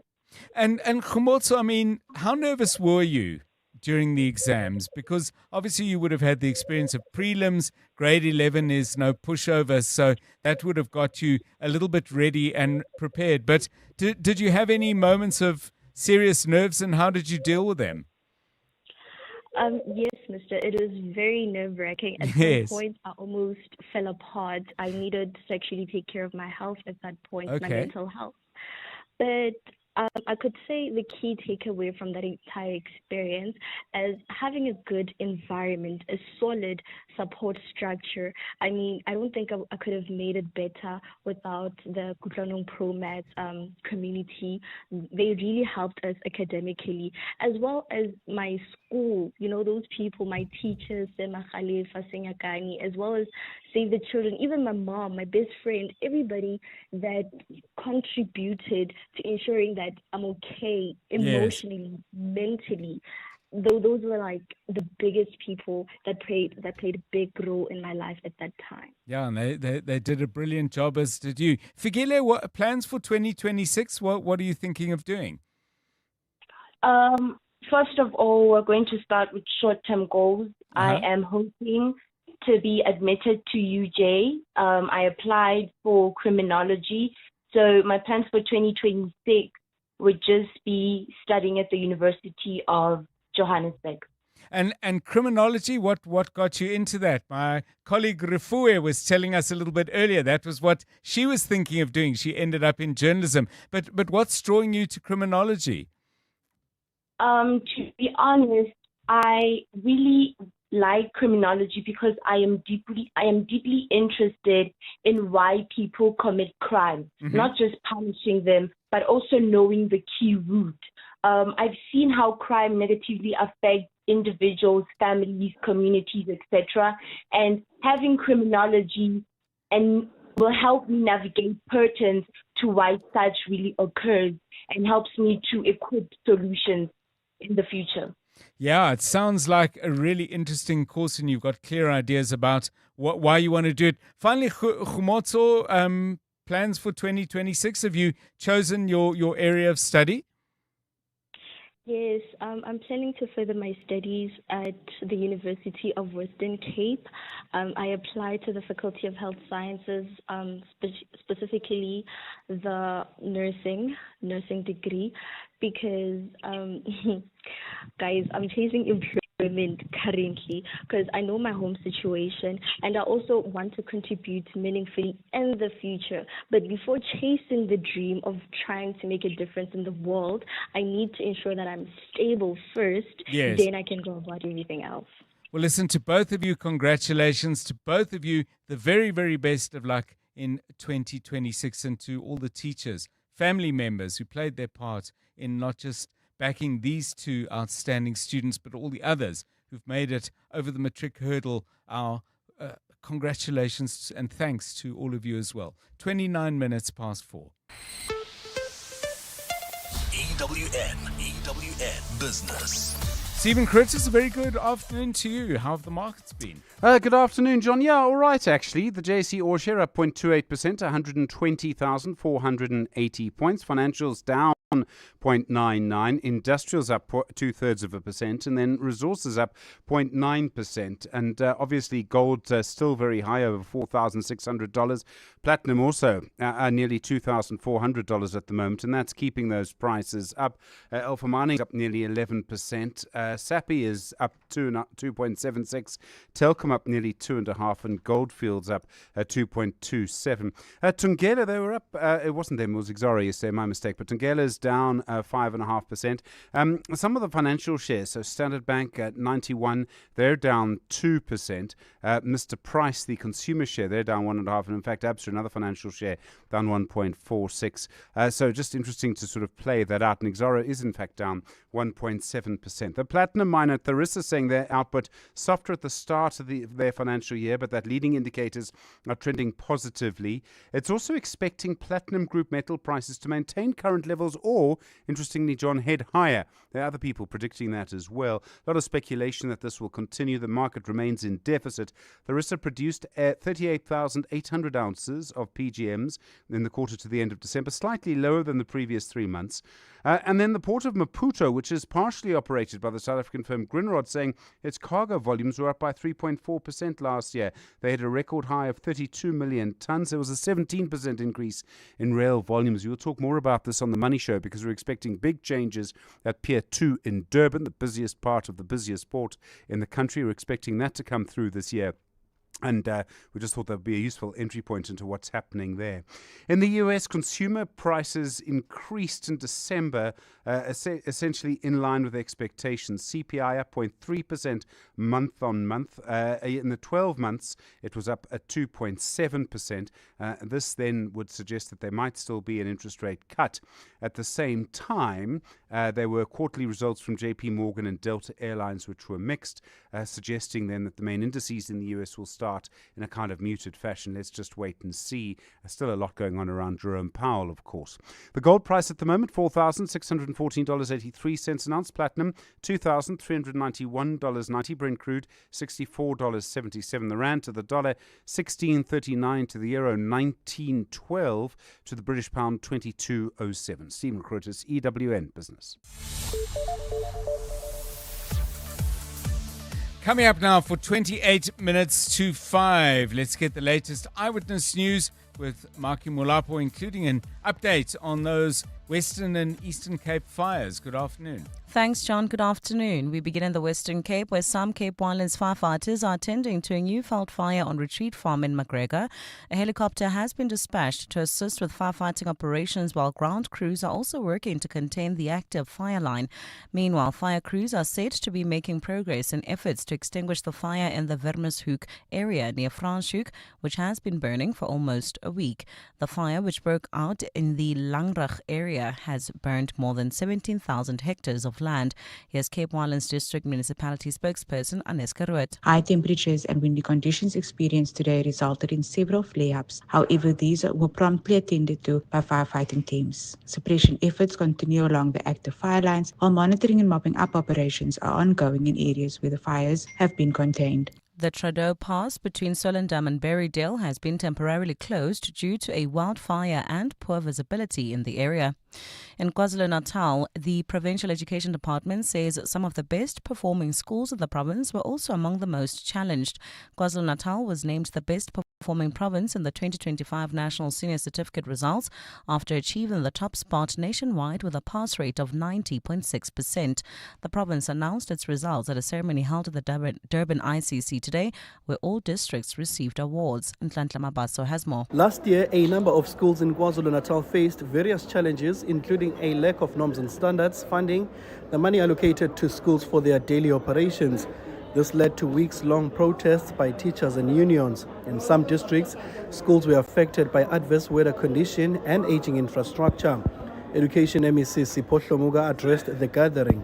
This quality comes from the schools with challenges of infrastructure in various districts of the province. And this quality comes from the schools that lack resources in all other districts. We have challenges of limited resources, but our educators and our learners, they are committed and they have produced what we have given today. Hlomuga has committed that the department will work to maintain its current performance levels, including for the class of 2026. Nhlanhla Mabaso, Eyewitness News, Durban. Meanwhile, political parties have weighed in on the latest matric results that saw the class of 2025 record a historic pass rate of 88%. Razam Zanzi says while there is an overall improvement in the number of learners who achieved 50% and above in maths and science, the system is still failing to produce enough matriculants with strong problem-solving skills. The party says the Basic Education Department must prioritize science, technology, engineering, maths and maths education. Spokesperson Makashule Ghana. The basic education system is not producing enough matriculants with strong problem-solving, critical thinking, literacy and numeracy skills who can go on to higher education, training or apprenticeship. The DA has also shared similar sentiments, saying while the pass rate is encouraging, the country's education system still requires urgent reforms to support learner retention and foundational learning.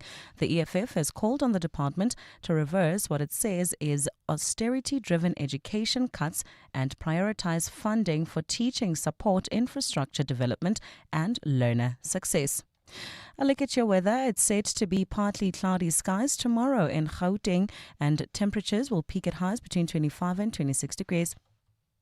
In the traffic in Protea Glen, there's traffic pressure on the N12 West from R554 as you head to R558. And if you are leaving Calvin, expect heavy delays on the N3 South.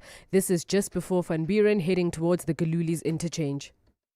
The top story in Eyewitness News this hour. Some Cape Winelands firefighters are attending to a new fault fire on Retreat Farm in McGregor in the Western Cape. 702 Afternoons with Relebogile Mabota, 1 to 3 p.m. We're talking about the boy child and if he's been left behind or not in this country. Morne, hi. Men and boys, we are already privileged in all aspects. And I think if you just look at the workplace as an example, you've got salaries for the same position, male versus female, but the male will get a lot more. Look at Bafana. The females are getting paid less and they have to fight constantly to get more. 702 Afternoons with Relebogile Mabota. Let's walk the talk. Mzansi, 156 million rand this Tuesday. Powerball has exploded to a breathtaking 156 million rand jackpot, one of the biggest jackpots ever. Don't delay. Play Powerball today and you could win a jackpot to remember. Buy your tickets now in store on nationallottery.co.za, the mobile app, cell phone banking, or dial *120 *7529 hash for USSD. Panda Pusher Play. Players must be 18 years or older. Play responsibly. Ituba is the proud operator of the National Lottery. 63-year-old Almero knows all about saving with Outsurance. We do save 417 Rand. That's about 5,000 Rand a year. That's an awesome saving on Almero's 2021 Ford Ranger. And there's an out bonus that you get if you don't claim for 3 years. I am really looking forward to it. How much money could Outsurance save you? Get a quote now. SMS out to 45142. That's out to 45142. Licensed insurer in FSP. TCs and information online. Running a business can feel like a solo mission. I mean, you've got the hustle. If only your office Wi-Fi was your employee of the month. Turn on your success with Telkom Business, the partner that always shows up. Get a reliable 25 by 25 megabytes per second connection with Stream Connect Fiber for only 489 rands per month. This summer, your business deserves the best. Visit telkom.co.za/business for deals that connect your business. T's and C's apply. Telkom Business. Possible begins here. 702. WhatsApp John on 072 702 1702. For having me. Well, I think, as a country, we can benefit a lot by having people consuming less alcohol. We have seen that during COVID. The trauma units were, practically empty, which was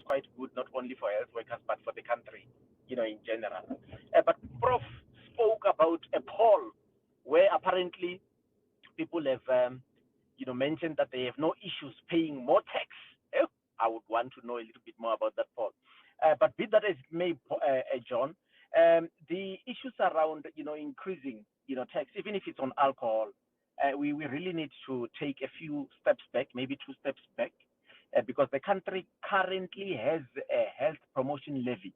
You'll remember that there are some sugary beverages that are taxed, or where we pay a little bit more compared to those that contain less sugar.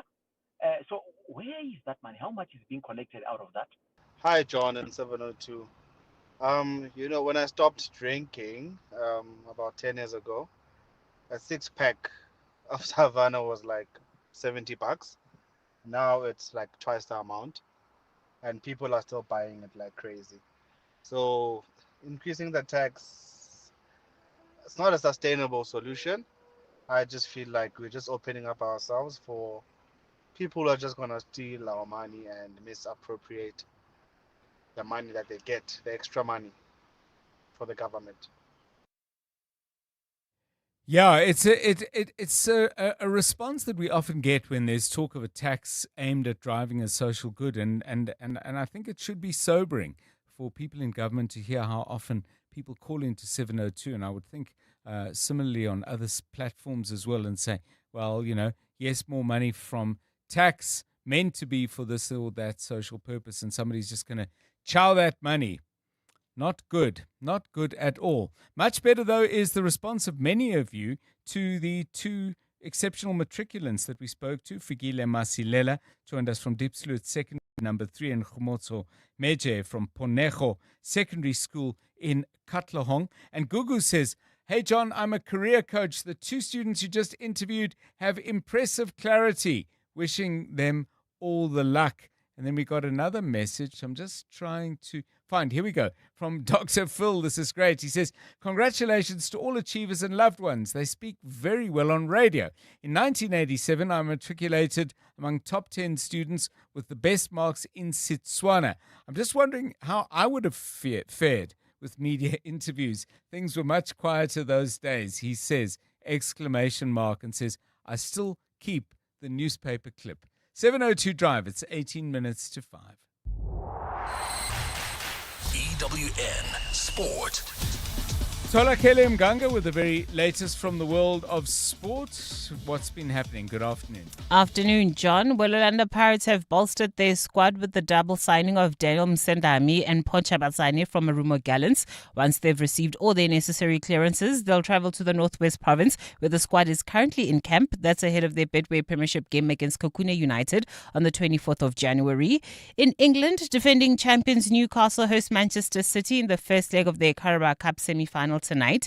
Magpies manager Eddie Howe would have preferred to play the first leg away, but has called on his team to make the most of their home ground advantage. I think the natural preference is for the home game to be the second leg, just because you have a clear understanding of what you need to do and you have the home crowd with you. We need to use the home crowd for our advantage in the first game and try and give everything to impose ourselves on them in this home tie. It's going to be an important game for us. At the same time, Pep Guardiola has hailed Manchester City Academy graduate Rico Lewis as extraordinary, having backed him to thrive in a more central role. It's just extraordinary. It's not casualty, always is free, always arrive in the box, have the ability to score goals, and always is in the right spot. And it's not easy to find in the smaller spaces. And when the opponent allowed you to go a little bit there, it's just extraordinary. I'm a big admirer from Rico, big admirer. I'm completely in love for the way he moves, he plays, and the way I like to play football. It's extraordinary. Joburg Super Kings captain Faf du Plessis has been ruled out of the remainder of the SA20 season after sustaining a right thumb ligament tear that will require surgery. Against MI Cape Town on Saturday, du Plessis didn't come out to bat, having injured his thumb while fielding in the first innings. He's the second major injury blow for the Kings after Riley Rousseau was sidelined with a hamstring complaint. This afternoon, the competition's only game will see the Paarl Royals hosting the Durban Super Giants. Marcus Ackerman and his teammates go into the clash looking to win just their third game of the season. We just needed a bit of momentum. We've got a heck of a team. We've got loads of experience in the T20 format. You look at some of the guys, they're the best in the world. So it's just a matter of time. And a lot of teams know that once we catch a bit of momentum, it'll be a tough team to beat. And in Australia, captain Alyssa Healy has announced that she'll retire from the game after the upcoming multi-format series against India. The wicketkeeper batter was part of 2 ODI World Cup triumphs as well as 6 successful T20 World Cup campaigns. That's before taking over as skipper after the retirement of Meg Lanning in 2023. Tola Gelemganga, Eyewitness News Sport. EWN Traffic. At 4:45, this EWN Traffic is brought to you by Cars.coza. Let's find what moves you. Kumoto, what's up on the roads? Thank you, John. We'll start in Pretoria and Waterkloof. There's bumper-to-bumper traffic. This is on the N1 South from Linwood Road to the R21 Flying Saucer interchange. Coming down in Sandton, there's slow-moving traffic on Grayston Drive between Rivonia Road and Linden Street, and it is due to those roadworks there. In Braamfontein, there's slow-moving traffic on the M1 South. This is coming from Oxford Road, heading towards the Crown interchange. In Calvin, expect delays on the N3 South. This is heading towards the Kalulis interchange. And also in Protea Glen, there's slow-moving traffic on the N12 West, and it is from the R554 as you head to the R558. Also look out for those faulty traffic lights in Edenvale at Modderfontein and Van Riebeek, in Marlborough at Marlborough and the M1 South. Likewise, if you come across any traffic, please send us a WhatsApp on 072-702-1702 or send us a tweet on X at EWN Traffic. There's more EWN on air, online, and on the EWN app. 8 out of 10 radio listeners suffer from CAR, or car advertising on repeat. Symptoms include fatigue, anxiety, and confusion. With so many car ads coming at you on your daily commute, buying or selling a car can feel overwhelming. But there is a cure. Cars.coza. Whatever car you want to buy or sell, cut through the and just go to Cars.coza and let's find what moves you. Cars.coza. Stay with 702 Afternoon Drive with John Perlman. Brought to you by Telkom Business. Possibility begins here. You're with John Perlman on 702. 702 Drive. So we were having a chat a little bit earlier about rules in the household where you live or households where you have lived. And the question we came up with is this. Simple sort of question, but I bet there's some good stories out there. What was or is the household rule in a place where you've lived that just makes absolutely no sense? Where somebody says, no, you can't do this, you can only do that, or whatever. Anything in your current or past life, Tola Kele, that pops into mind? Household rules that just don't make sense at all. At home, my parents had a rule that the first one to get home would be the first one to cook. I'm so sorry. After a long day, that is the worst thing that you ever want to do. But also, I kind of get it because now that I live alone, the minute I just sit down for like 2 seconds, I'm not cooking anymore. Yes, you need to walk into the house and start cooking. You cannot take a rest. So I get why they said, first person in, you must start doing the hard work because the rest of us aren't going to do it. This wasn't so much a rule, but I remember as a kid, I'd be playing outside and running around, and my mom would say, put on a jersey or a sweater or whatever, and I would say, why? I'm not cold. And she would say, but I am. And that, I guess, became a rule. I mean, she did carry you for 9 months. She did indeed. So I guess she had some rights in the matter. How about you, Khomotso? Either currently or in your past life, household rules that you've lived under but scratched your head over? So one that really bothers me, and my dad is so consistent with this, I mean, even probably his grandkids will have to live up to this one, is that you must always make sure that the kettle is filled with water at all times. Yes. Without compromise, whether you're going to make that tea or not, whether you are leaving, and I don't understand why. So this isn't if you were the last one to use it. No, it was just generally, even if you are passing by, if you're passing how dare by, you? Yeah, you must always make check sure. the kettle. So Makes me the so thing mad. is, try and take a different route, but that's pretty difficult.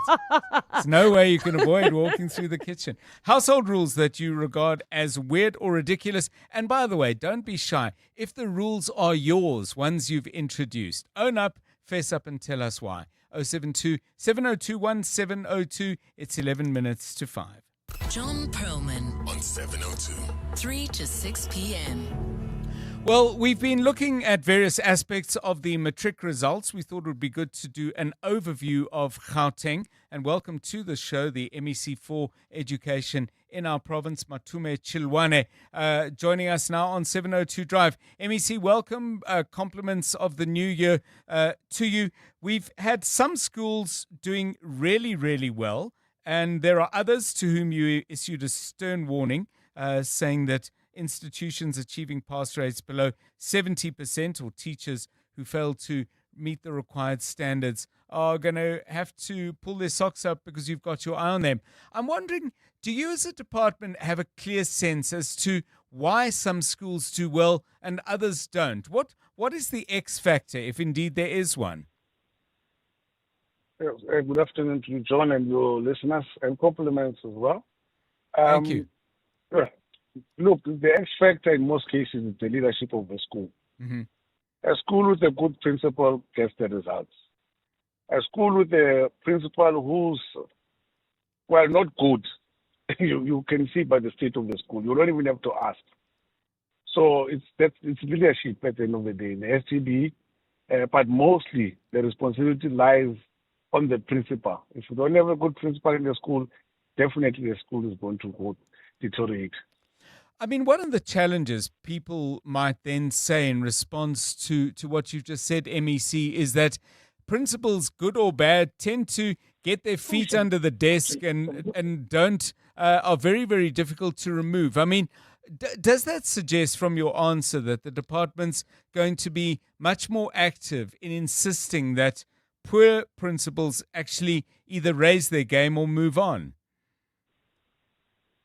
Look, of course, there are a number of other factors that do contribute. But leadership is I've seen that it's always the number one factor. Yeah. So obviously, the first thing you do is to do the whole evaluation, so that when you address the problem or the challenges of the school, you really get it right.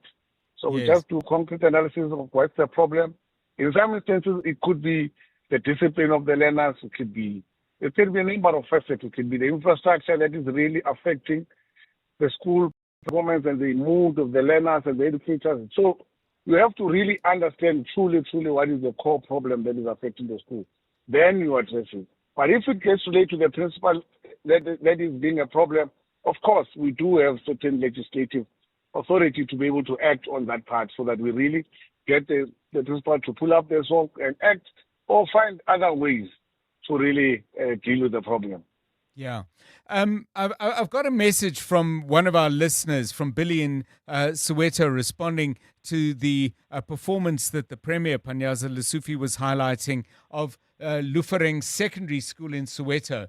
And this is what Billy says. It's not surprising to hear that Lufereng Secondary School in Soweto matric results is in the 100% bracket.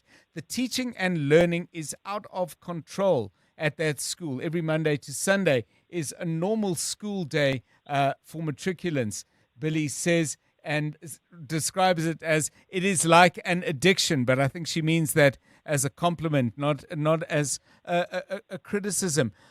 Are we seeing a general improvement, though? I mean, we don't want to undermine or diminish the achievements of exceptional schools, MEC, but we don't want to necessarily always hold them up as examples. Are you seeing widespread improvement and not just improvement amongst the very best? Yes, of course. I mean, for instance, I highlighted today that last year we had around 144 schools that achieved 100% pass rate. Right. This year we're sitting at 181. So right. There's an increase of around 30 or plus schools that achieve 100% matric pass rate. There's an increase in bachelor passes. There's also the number of schools that achieved less than 70%. Last year they were sitting at 40. This year we're dealing with 19. And out of that 19, it's only 6 that are actually public schools. The other ones are the independent schools. Right. So there is a widespread improvement across the system. But to speak about Lufereng, and it's not Lufereng, it's schools that do well. Mm-hmm. There's an element of culture that is introduced into the learners as they enter the school. And they actually sustain it, and it always brings results. They get proud to wear their school uniform. You can see as they go to school, and the culture in the school, the discipline of the school, those are contributing factors. The support for the school by the parents, which is the most critical component in getting schools right. So everybody is literally playing a part, and everybody is introduced this part. And you see this in this, I would say former Model C schools. They're actually doing well. You can go to our best school, African Macy School in Pretoria and so on. That school, if you can go to the school, you'll find a certain culture in that school that parents are adhere to, the learners are adhere to, the school leadership management are adhere to. And that's what brings results. Yeah. And that's what you can see the good schools from. Okay. I see we've got a caller from Thabo in Menlyn, MEC. Let's put Thabo on and get his thoughts on the outcome. Thabo, good afternoon. Welcome. What are your thoughts? Afternoon. I think the previous caller just touched on some of the issues that I want to highlight. But let me just be strategic because I can see you're going to the news.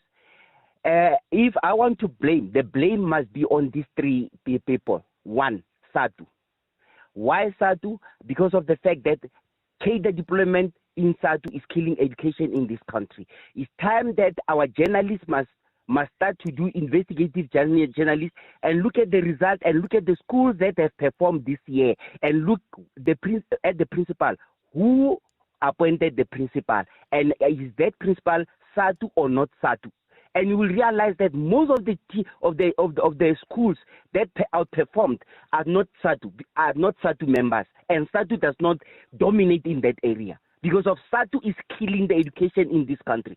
Secondly, SGB. Thirdly, it will be student representative. The ill discipline, the lack of responsibilities that the students have, they promote a lot of misconduct in the schools. So, MEC, some range of complaints from Thabo, despite the fact that the numbers you've shared with us suggest steady improvement. Any thoughts on that call? Look, of course, Thabo maybe might have experienced the impact of SADTU. I don't know the impact of SADTU. I would not say SADTU as a union because there are a number of unions in the sector, and each play a particular role in a different area, so I would not single out a union. Perhaps the caller has got some facts before him that I might not be privy to, but where I agree with him that in some instances the SGB are in a problem, and it's true, they've been found with their hands in the school kitty, they've been found to behave as if they are principal, and yet they are not principal. They've got a particular legislative mandate. Yes. And also, I would agree with that with the learner discipline. I will not say student representatives of learners. Part of student representative is part of leadership development in a child, so we cannot withdraw that. But learner discipline is an issue in most cases. When we speak about learner discipline, that includes bullying and all the other ill disciplines that you find from learners. That must be dealt with. But to produce leaders out of learners at school is part of our mandate, it's part of our responsibility, not only as a fact, but as a society, where we develop our children at that age to give them particular skills. So student representatives must be there, but discipline, learner discipline is another part that we must deal with in our schools. Thank you very much. Gauteng MEC Matume Chilwane joining us on 702 Drive. Always interested in your comments on any of the issues, including your thoughts on the performance of Gauteng schools in the NSC results that are now out. 072 702 1702. The Midday Report. Weekdays, 12 to 1. We're quick to celebrate the success of the matriculants, but we also need to keep in mind those who did not do so well. Absolutely. We have so many matriculants that may be looking at their social media and saying, why was that not me? So we have to take those ones that are a little bit unhappy right now as well into account. And what is your advice around that? We need to lead with empathy. We have to avoid comparisons with siblings or even friends or neighbors. We have to remind our children that they are more than their results. Roshni Parbusita. The Midday Report. With Mandy Wiener. 12 to 1 on 702. 702. For the best game viewing, you go to Mpumalanga. For the best whale watching, you go to Hermanus. And for the best in investments, go to Nedbank. Earn up to 7.6% interest with the Nedbank Just Invest account and access your funds within 24 hours. For better returns, go with Nedbank. See money differently. Nedbank. We're a licensed FSP and registered credit provider. T's and C's apply. This festive, when your family gathers, feed them the Nando's Festive Fill-Up meal. Feed Auntie, who's in charge of the key to that storeroom. And feed that niece that makes the strict grandparents do TikTok challenges. Huh? And that cousin that watches the same movie that comes in part 1, 2, 3, 4, and many more. Yeah, you can feed it too. Gather them all for the Nando's Festive Fill-Up meal for only $3.99. Eat at Nando's and pay 40 Rand less. Nando's, oh, what a place. Switching was so quick and easy. I'm happy with the premium that I'm paying now. Outsurance business insurance clients know that it pays to switch. And did you know you could get a guaranteed premium for 12 months even if you claim?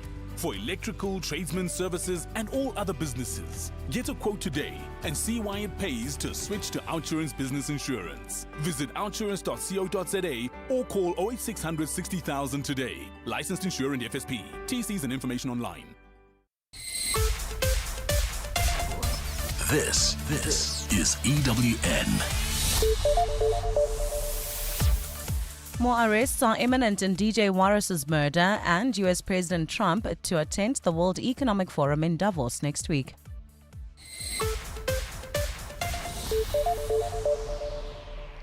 Good afternoon, I'm Maki Malapo. The investigating officer in the murder case of Warwick Stock, commonly known as DJ Warris, claims he knows who the shooter is in the matter and will arrest him soon. Captain Abe Montwedi of the Gauteng Provincial Investigating Unit was testifying this afternoon in the bail application of Victor Majola in the Johannesburg Magistrates Court. Majola has been charged with conspiracy to commit murder and premeditated murder. Arun Singh has more. Further arrests in the murder case of Warwick Stock, aka DJ Warris, are on the cards. This is according to the investigating officer in the case, Abe Montwedi, who was testifying during the bail application of Victor Majola. I know who the shooter is, which I'm not going to give the name out. I'll arrest him. Definitely I'm going to arrest him.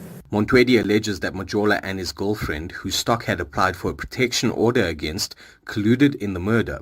Majola's girlfriend allegedly forms part of a committee that hijacked a building, Zambezi House, that Stock was contracted to renovate and remove the hijackers from. If the applicant and the girlfriend planned this thing, seeing that they are going to lose some of the rental money that they were getting from the tenants. So it's like they have hijacked some of the rooms in that flat. Bail judgment will be handed down tomorrow. Arun Singh, Eyewitness News. As the first day of the 2026 academic year is mere hours away, Gauteng pupils who have not been allocated a school will now be given temporary placements. About 3,000 grade 1 and 8 pupils in the province have not been placed in a school. This as the province is inundated with more pupils than places available. Khomotso Modise has more. The Gauteng Education Department has been celebrating excellence in its matric results today after being the third best performing province in the country.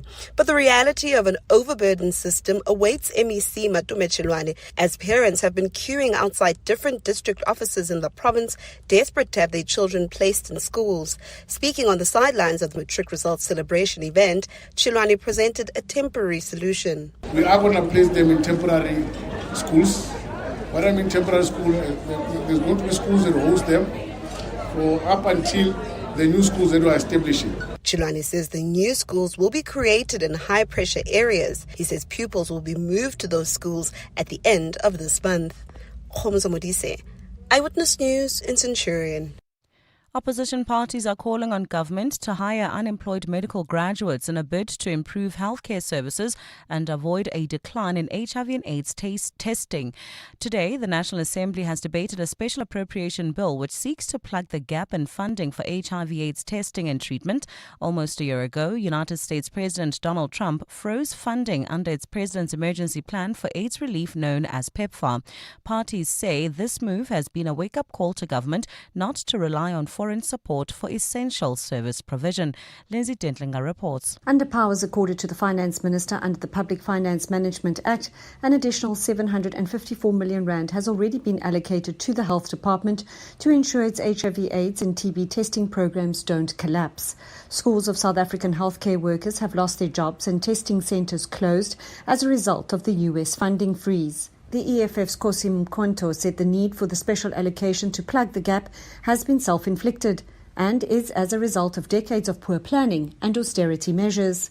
We should never again place the health of our people in the hands of imperialists. Meanwhile, Action SA's Alan Beasley says government must confront its own systemic and governance failures in the healthcare sector. Action SA has continuously maintained that South Africa does not suffer from a lack of resources, but rather from pervasive corruption, greed and waste. Only the MK party has objected to the bill, saying it won't speed up the implementation of the National Health Insurance. Lindsay Dentlinger, Eyewitness News, Parliament. The Freedom Front Plus is calling for the current foot and mouth disease outbreak to be declared a state of disaster.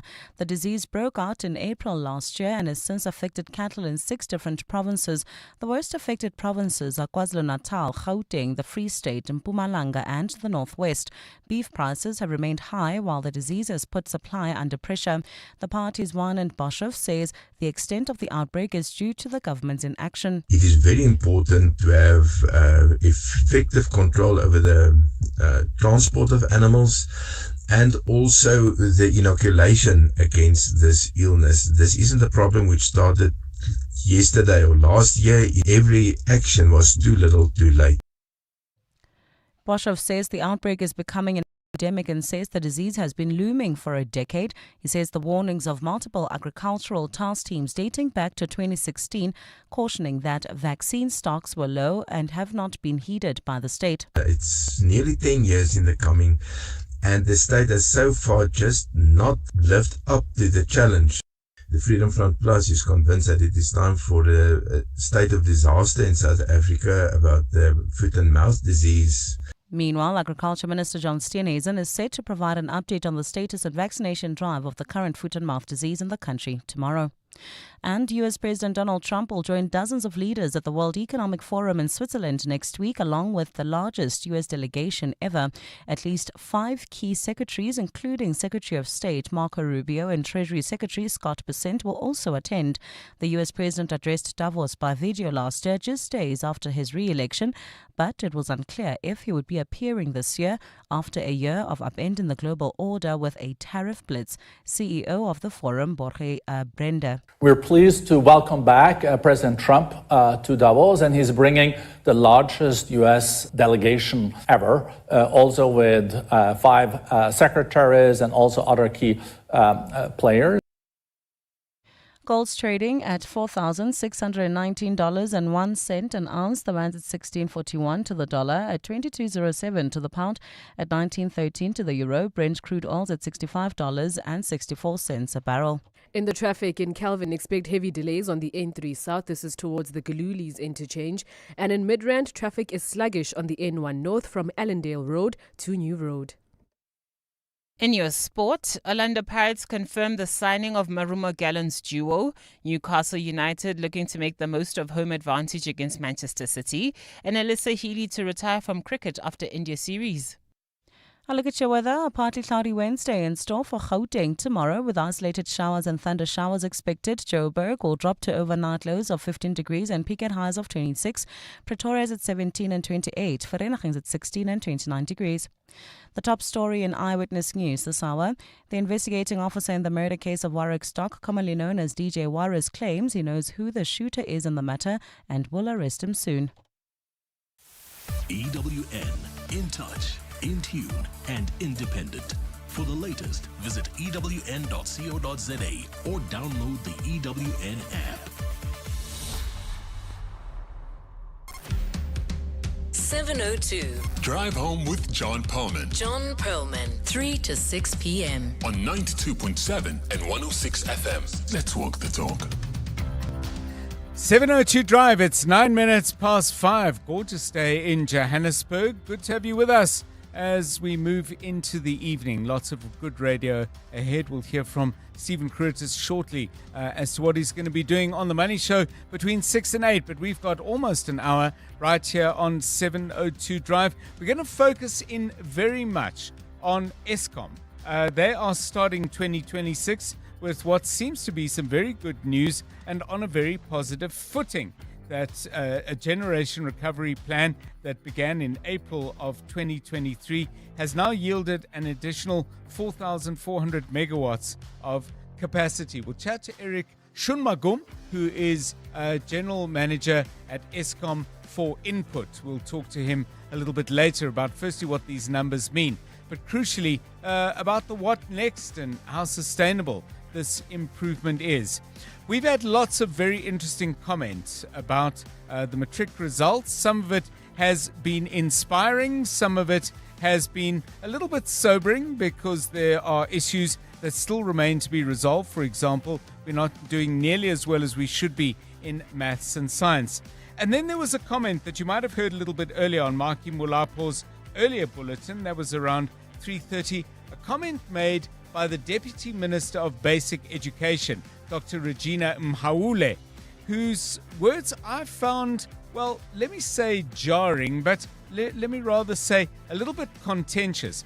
Now, she was making the basic point that lack of resources in schools cannot be an excuse for poor performance, and she pointed to the exceptional results achieved in the province of KwaZulu-Natal. Let's play you a small excerpt of what she had to say, and then I'll come back with my thoughts. Other provinces will say they have minimal resources. Nina, you don't have resources. And you cannot now come and complain about not having resources. We did not perform because we don't have. We know you don't have. We know that the province is operating gaps, including in schools. Teachers are not appointed. Grade R teachers are not paid. We know. Yeah, so here's what I have a real resistance to. I'm very, very reluctant to say we should not celebrate excellence against the odds. We do it on this show all the time, not just in education, but in all sorts of areas of life as well. But I'm very wary of taking that excellence against the odds and saying, well, look, it can be done. And then we don't have to deal with the issues that mean people have to battle against the odds. Because you could say that somebody who succeeds in a school where there's a shortage of teachers, whose children or younger siblings are now going to school where grade R teachers are not paid, but in spite of that, they succeed.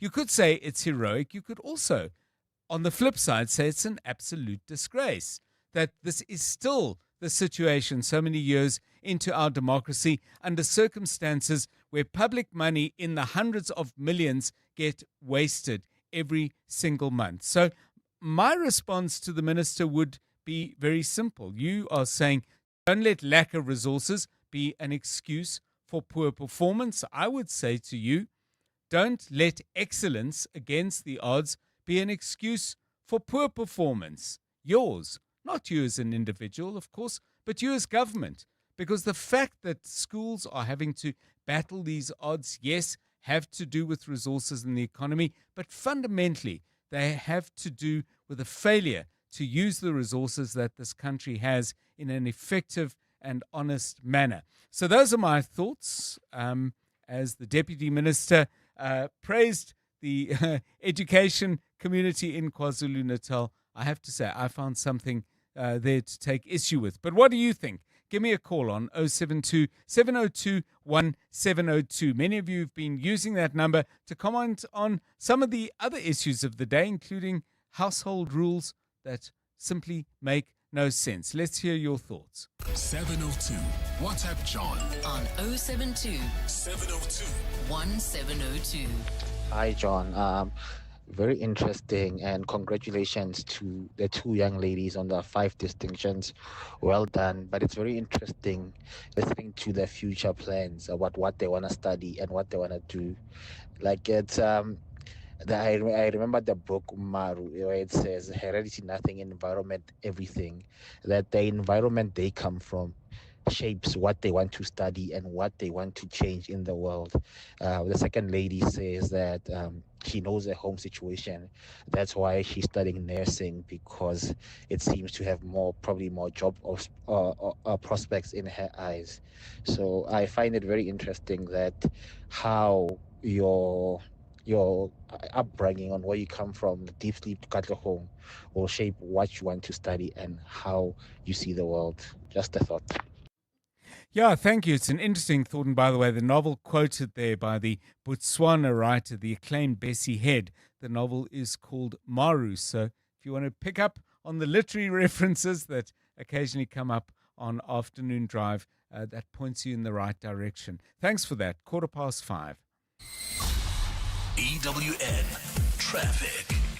EWN Traffic is brought to you by Outsurance. SMS the word out to 45142 now. You could save on car insurance. If you don't, ask them for 500 Rand. Khumotso, getting deep into rush hour, if indeed there is a rush hour. Oh, yes, indeed. If you're driving through Johannesburg CBD, there are peak time delays. This is on the M1 South from Killarney Benz to the Crown Interchange. In Germiston, traffic is congested on the M2 East. This is from Geldenhuys Interchange to Refinery Road. In Protea Glen, there's traffic pressure on the N12 West from the R554 as you head to the R558. And look out for those traffic lights and poles off at Main and Witkoppen, as well as in Marlborough, at Marlborough and M1 South. Likewise, if you come across any traffic, please do send us that WhatsApp on 072-702-1702, or if you're shy, you can just send us a tweet on X at EWN Traffic.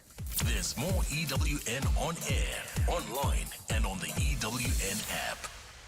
The Outsurance Pointsmen can't help you find the missing lunchbox from last year, but they can ease the traffic congestion so you can stop by the shops on the way home. With the Outsurance Pointsmen on the roads for the past 20 years, we can all get where we need to be quickly and safely in the new year. Outsurance really means it when they say you always get something out. In proud partnership with 702. Show them some love online using hashtag PointsmenLove. Licensed insurer and FSP. You're now listening to 702 Afternoon Drive with John Perlman. Brought to you by Telkom Business. Possibility begins here. You're with John Perlman on 702. Let's walk the talk. 702 Drive. Right, let's get into this story that I highlighted a little bit earlier. Very interesting news coming out of Eskom. They introduced back in April of 2023 a generation recovery plan, and that means that at the start of 2026, they have an additional 4,400 megawatts of capacity compared to this time last year. Other indicators that our general generating system is in better shape than before. Energy availability factor has risen in that period since April of that year, 2023, from 56% to 64.6 almost. So, lots to talk about. Let's welcome Eric Shunmagum, who is General Manager at Eskom for Output. Mr. Shunmagum, welcome and thanks very much for giving us your time on 702 Drive. 4,400 megawatts, put that in perspective for us. If we were to look at the kinds of levels that got us closer to load shedding or got us into load shedding, what difference does 4,400 megawatts make? Good afternoon to you and a happy new year. Good afternoon, John, and good afternoon to you and your listeners. Wishing you everything of the best for 2026. John, thanks for that introduction. What I need to do is just to give context in terms of this additional capacity. So last year, this time, if you remember, going into December and then moving into January, February, and March, not having this, which almost equates to a whole Medupi or a Kusile, we were struggling with this additional capacity not there. But over and above this, our breakdown levels were high, and we were also doing a lot of maintenance. Right. And that resulted in load shedding. Now, if you go back 32 months, as you've started in your introduction, we were sitting with some 18,000 megawatts in breakdowns, power stations that were pretty much in breakdowns, and we couldn't generate capacity. With the appointment of the new board, the appointment of some leadership, new leaders, placing leaders into the different power stations, right. we compiled a generation recovery plan. The generation recovery plan focused on three main elements. There was a people element, there was a plant element, and there was a process element. And what we actively did was we had a project driven via project office, and we started to fix the problem. I think when it came to the plant issues, we had identified close on to 6 power stations that contributed 70% of the breakdowns, and we then added another 2. And when we did communicate some 2 years ago, we did say it's going to take us, there's going to be some pain, short-term pain for long-term gain, but we had to invest in the maintenance. Critical to this was government, and Eskom allowing for the funds for us to do the actual maintenance, and in us doing the maintenance, the outcome has been what we are seeing today. So yeah. No. Finish the point, and then I've got a question. Yeah. So Dan, John, 2 things have happened, right? We're just coming out of the summer holidays as well as the industry that have been on shutdown, and so having this extra 4,400 would mean we could now sustain our planned maintenance at 10%. What we've seen is a massive reduction in our breakdowns. So context, our breakdowns have reduced from around 18,000. We now trend anything between 9,000 and 10,000 in breakdowns. Right. So we've gained close to 7 stages of load shedding just in terms of breakdowns. That's point 1. So I want to jump in and ask you this. I mean, the picture painted in previous years was that you can maintain all you want, but the fleet is aging, and it's a little bit like somebody who's keeping an aging car on the road. You patch it here, you mend it there, but it's always going to break down. I'm not hearing you say that, and I'm wondering if, in addition to a technical making certain technical gains and gaining technical confidence, is whether there's a mindset change that this is not an aging fleet and we're doing our level best with a skorokoro, but actually this is sustainable, fixing what we have. I don't want to put words in your mouth, so let's have your thoughts on that. So John, I believe it's no different to a car. Yes. A car that you actually maintain, that you would take to a reputable manufacturer, that you would ensure that you've got reliable OEM parts, you could run this car forever. All you have to do is do the maintenance. So just to give context to that, if you look at our older stations, some of them reaching close to the end of life, by us getting the funding, by us doing the maintenance, yes, by us ensuring that the right people do the maintenance, and equally, we do away with fake parts. We put the right parts. Right. This is the outcome. And if you go and look at Camden as a power station, Camden has been performing exceptionally well, often competing with some of the much newer power stations. So I'm of the view is if you put the right people, you do the maintenance, you actually have the space to do the maintenance, and ultimately you would actually get this improved performance. And you can see in terms of the stats. Yes. In terms of the older stations, they have actually performed, and they've actually also contributed towards the positive performance. I want to step away from technical for a moment and stay with culture, Mr. Shumlogam, and ask you this. I mean, working at Eskom during load shedding, I would have thought must have been really demoralizing. Yes, there's a certain kind of determination that you get when you're up against a wall, but it must become exhausting. Are you seeing a culture shift at Eskom? And secondly, is there a material benefit of that culture shift for the South African public who depend almost entirely on Eskom's performance? John, I want to stress that with the new leadership, seeing the leadership change, the leadership mindset, the trust in the people, there's been a boost in the morale. Importantly, paying thanks to the work that's being done, being recognized for the work that's being done. A lot of work has gone in over the last 18 months, focusing on people, on culture, on competence and capacity. For myself, as an example, I've been in this organization for the last 31 years. And there's this new vibe, this new, feeling in this organization of being recognized and actually being valued for the delivery. That has made a huge difference. Yes. In the performance. And you could have the greatest strategies, but culture actually eats strategy if you don't have the right people with the right attitude. And I think it also meant making some tough decisions, because we actually had also moved leadership from certain stations. We had put the more competent guys into the more complex stations. These were tough decisions, but it had to be made to actually get this desired performance.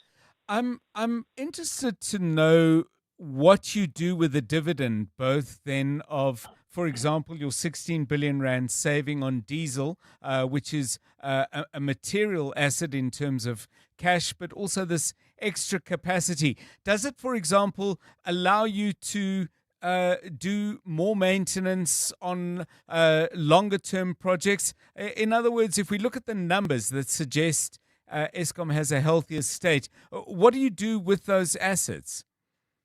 So John, in terms of the strategy, you will see in terms of Eskom's revised strategy, there's a big focus in terms of modernizing the plant.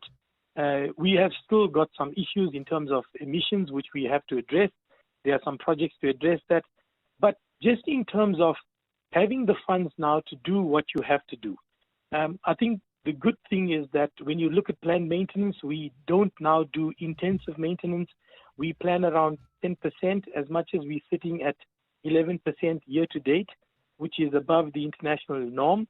But we could now spread this maintenance through the year and ensure that we don't have these peaks. And should there be any unforeseen circumstances, then you're sitting with a system that struggles. The good thing is, we don't use the diesel resources if we don't have to. There is sufficient capacity. The resultant of us performing in this year to date has been a savings on diesel and further savings for this year, and we're projecting to spend below 8 billion on diesel. And I think with this trajectory, it's definitely going to be lower as we move into the latter years. Thank you so much, and I think congratulations are in order. It sounds like Eskom has made some good strides. Eric Shunmagum is General Manager for Input at Eskom. 27 minutes past 5. EWN Business. Stephen Curtis, a very good afternoon to you. I mean, we had a big bang day yesterday, quieter today. How did we end? Yeah, it is quieter today, John, but it's not bad. I mean, we're still up over 0.2% on the JSE All Share at 120,964 points. Financials down 0.87. Industrials up 0.2%. Resources up 2% on the day. A couple of things happened. One is, I think, concerns of Iran, what the US President Donald Trump has been saying recently, and at the same time, the fact those protests are continuing. That's pushing up both the gold price to an extent, although that's been so high anyway, and then also at the same time it's also pushing up the oil price just a little bit.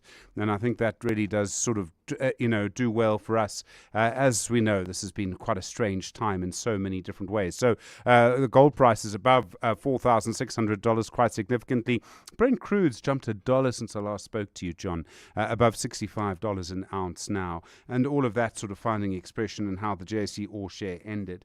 So Sasol is up 5%, I think, as a result of that gold price. Alpha Minerals up 13%, and then some of the gold shares and platinum shares, obviously. DLD Gold's up 4%, Sibani's up 3.5%, Gold Fields up 3.5%. Aspen, not in any of those sectors, the pharmaceutical firm, they're up 3% on the day. Thungela down 4.18%, and then we'll also see the financial shares having a bit of a rough time. So 91 down 2.5%, Standard Bank down 2.25%, Sanlam down 1.66%, and then Mr. Price down 2% on the day. Lots of talk about platinum prices today as well. They're also up. Tharisa saying they're a platinum producer. They're expecting platinum group metals to maintain their current levels or to head higher. The platinum market's still in deficit as I talk to you now. They produced 38,800 ounces of platinum group metals in the quarter to the end of December. Was slightly lower than in the previous 3 months. The company does say, though, that their leading indicators are trending positively. I presume what that means in plain English is they expect to produce more platinum soon. And I would imagine that is what is going to happen. Interesting watching our ports. The port of Cape Town has been closed. They lost 30 export days in Cape Town because of the wind. I mean, it's not an equipment issue. There's no equipment in the world in which it would be safe to operate a crane with winds of 100 kilometers an hour. But they lost 30 days. The port of Maputo, it is operated by the South African firm Grindrod. They increased their cargo volumes by over 3% last year, a 17% increase in rail volumes. Interested to know how much of that comes from South Africa, but I wouldn't be surprised if it's quite a large amount. In the US, markets are heading slightly down. The consumer price index was up 0.3% month on month there, cementing expectations of an interest rate hold. The Dow Jones is down 0.7%. The Nasdaq is down 0.06%. The S&P 500 is down 0.19% at the moment. The gold price, $4,623 were 1 cent an ounce. Platinum, $2,366.70. Brent crude is now $65.54, John. It is climbing quite steeply. I think more and more people are concerned that actually the situation in Iran is going to get more serious.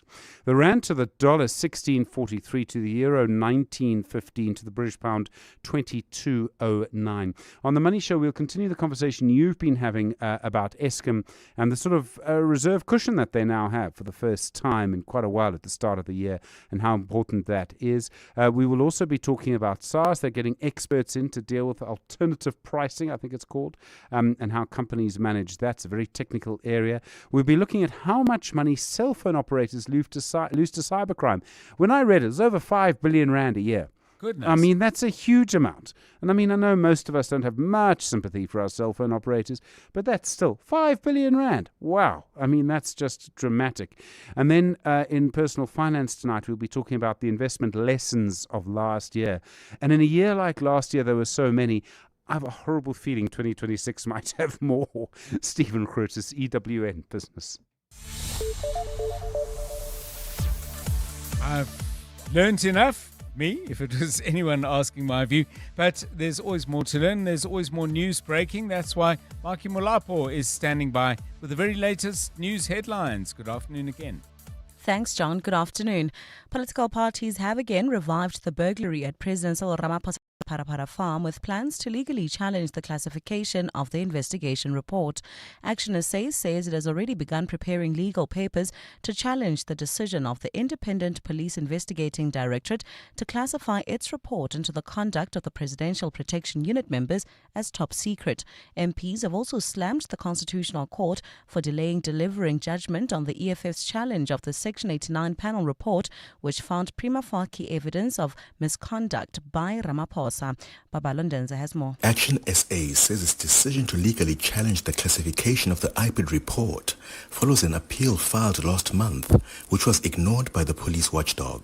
Action SA National Chairperson Michael Beaumont says the public protector has already deemed the conduct of the PPU members to have constituted an improper and unauthorized investigation. Action SA's legal papers will challenge the constitutionality of the cabinet policy that allows for a wide range of state actors to classify a report of this important as top secret. Meanwhile, ATM MP Vuyo Zungula told the National Assembly today that the Constitutional Court has failed by not delivering judgment on the EFF's own review application.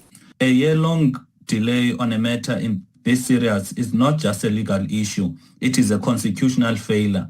Action SA says it will challenge the rationality of the decision to classify the IPID report as top secret and ask the courts to compel IPID to hand over the report to Action SA. Babalondenza, Eyewitness News. In the Western Cape, some Cape Winelands firefighters are attending to a new fault fire on Retreat Farm in McGregor. A helicopter has been dispatched to assist with firefighting operations, while ground crews are also working to contain the active fire line. Meanwhile, fire crews are said to be making progress in efforts to extinguish the fire in the Vermershoek area near Franschhoek, which has been burning for almost a week. The fire, which broke out in the Langrach area, has burnt more than 17,000 hectares of land. Here's Cape Winelands District Municipality spokesperson Aniska Ruet. High temperatures and windy conditions experienced today resulted in several flare-ups. However, these were promptly attended to by firefighting teams. Suppression efforts continue along the active fire lines, while monitoring and mopping up operations are ongoing in areas where the fires have been contained. The Trudeau Pass between Swellendam and Berrydale has been temporarily closed due to a wildfire and poor visibility in the area. Basic Education Deputy Minister Dr. Regina Maule says the lack of resources at schools cannot be an excuse for poor performance, pointing to the KwaZulu-Natal's pass rate. Maule addressed the provincial matric 2025 results at the Durban ICC earlier today. She says with the province having obtained a 90.6% matric pass rate, despite a lack of resources, it should be used as an example. The Deputy Minister also admitted that the department is aware of the challenges, but did not mention any interventions. Other provinces will say they have minimal resources. Nina, you don't have resources. And you cannot now come and complain about not having resources. We did not perform because we don't have. We know you don't have. We know that the province is operating gaps, including in schools. Teachers are not appointed. Grade R teachers are not paid. We know. She has also urged the provincial government to unite in addressing issues facing the education sector. And news agency AFP is reporting that Uganda will shut down the internet ahead of Thursday's elections. Earlier today, Ugandan President Yoweri Museveni held his final campaign rally in the capital Kampala in a grand show where most international media were blocked from covering. The 81-year-old leader, who has held power in the East African nation for 4 decades, is widely expected to win elections on Thursday due to his total control over state and security bodies.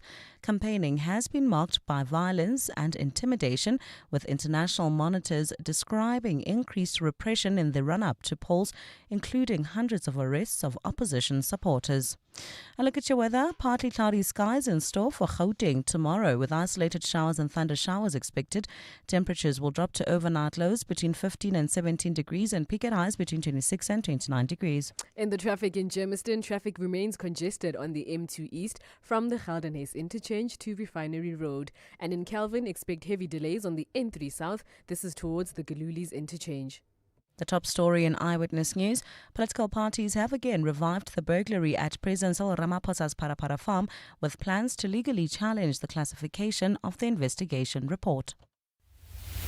Clement Maniatella. Weekday mornings, 9 to 12. 9 to 12. What option, as the education minister, would you advise the parents listening to us whose children have passed or have not passed in the way that they wanted to? It's not the end of the journey for them. And that as a department, we have the second chance matric program. We have options for rewrites, and that we really encourage learners to do this. In fact, what we've started to see is that learners who've repeated grades or had rewrites, some of them end up coming out with distinctions. Sivuyo Kahube, the Minister of Basic Education.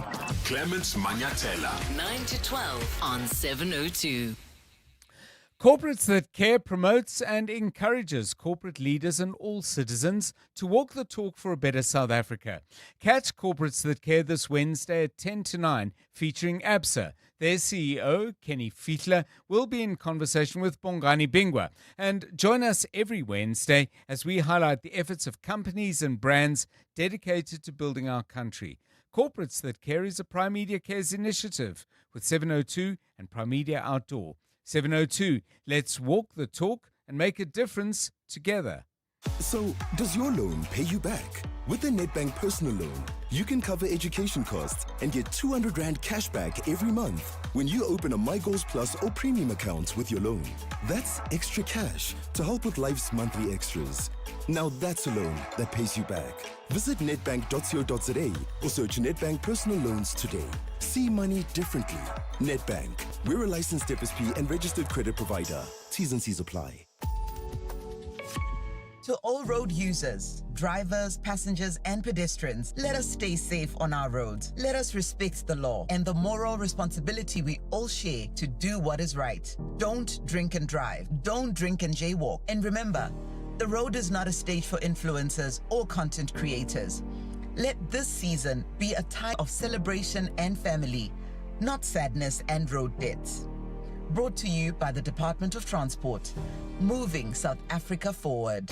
At Richfield, we don't just offer degrees, we open doors to a learning experience of a lifetime. Your education should be about growth you can feel, skills you can use, and support from your first class to your final graduation. Study online or at one of our 8 premium campuses. We support you with job-ready skills and a world-class curriculum. Apply at richfield.ac.za. Richfield, your future enriched. 702. WhatsApp John on 072 702 1702. I think you are being too polite to this Deputy Minister of Education. That was very rude, very inconsiderate. A child who has all the resources always, psychologically, emotionally, performs much better. So she mustn't say that lack of resources shouldn't be an excuse. Good afternoon, John and the team. There is something that I'm beginning to notice. It is a change of language with the ANC leaders. Now they're beginning to say, we know. Remember, previously, even the president used to say, I am shocked, Now they're beginning to say, we know. Even the president on weekend, when they were celebrating January 8th in Northwest, he said, we know about your problem of waters. We know about your problem of roads. We know about the problem of unemployment. Now they're beginning to say, we know. No longer we are shocked. And does that help? No. The problems still remain the same. Sorry for the music in the background. Someone is passing. Eden from Marshalltown. Hi, Uncle John. Oh, you've hit the nail so well on the head. We are cultivating a culture where the low that we keep dropping becomes our new norm. And we assume that that's okay. We can't develop if we are constantly dropping our standard and then benchmarking it as the right one. There has to be development. The fact that people are able to thrive in spite of all the adversity ought to be an an indictment on you as your performance. And not on them as the individual, but as them as government, as you rightfully say. My daughter here, Germiston. Yeah, thank you for those messages. And there was another way for the Deputy Minister to make that point. But the fact that she didn't make it in that way, I think, confirms many people's discomfort with what she said. She could easily have said, despite lack of resources, you here in KwaZulu-Natal have done us proud and have excelled. Where we have let you down by not providing you with the resources you need or not backing you up in the systems that were provided, we will do our best because you inspire us. You could have made those things, but there was a scolding tone. And by the way, to that thing of a change in language, there's a lot of scolding that comes out of government. You should be doing this and you should be doing that because, we can't do it all ourselves. So, yeah, and Jobe, by the way, feels much more strongly about it than I do and says, my blood's been boiling since that Deputy Minister spoke sideways about something so fundamentally cruel about gatekeepers of education like her. She is oblivious, Jobe says, to her mandate. Can she not be called to explain herself in her utterly reckless utterances? Please, because in the absence thereof, I don't want to assume she plans to continuously defund and strip schools of the few resources they have so they can be motivated for success. 3 question marks from Jobe. Keep your comments coming. It's 17 minutes now to 6 o'clock. EWN Sport. SA20 underway. Tolakele Mganga has the very latest on that and some football and tennis as well to share with us. Good afternoon again. Afternoon, John. And the Power Royals have won the toss and elected to bowl against the Durban Super Giants, who are currently at the crease on 32 without any loss after 3 overs. Batting is Narine on 22 alongside Aidan Markram on 9. In the Carabao Cup, the first of the semi-finals tonight will see Newcastle at home to Manchester City. Pep Guardiola has discussed what winning this trophy would mean for the youngsters in the City side. Always said, it's not a lot, but yeah, helps. Helps for the fact, okay, we won one title or we won something. It's more for the silverware, the lifted is more the self-aware that, okay, we won, we are able to do it. And when you win in a row, you helps to win more. And no, I would say not as a routine, but it's like, okay, we have done it, The Magpies' third-round FA Cup game over the weekend went to extra time, and Eddie Howe says he'll have to carefully manage his team as he decides who to select. I'll have to have discussions with the medical team, performance team, the players themselves, because the physical well-being and the energy levels, I think, are the utmost importance in this game. So it wasn't ideal, the 120 minutes. We knew this game was here, but we wanted to get through. I think that was the priority, and whatever it took, we had to do. And then we had to, the last couple of days, to look back and reflect and to then plan this game with hopefully a fresh team and one that can play how we want to play. Gabon's Football Association have announced government measures on the national team, and striker Pierre-Emerick Aubameyang has been lifted following their early exit from the Africa Cup of Nations. Gabon lost all their Group F games before the sports minister announced on television the suspension of the national team. However, their new sports minister, Paul Ulrich Kenzie, has lifted the measures that could have led to a suspension from FIFA as they take a hard stance against government interference in the running of football associations.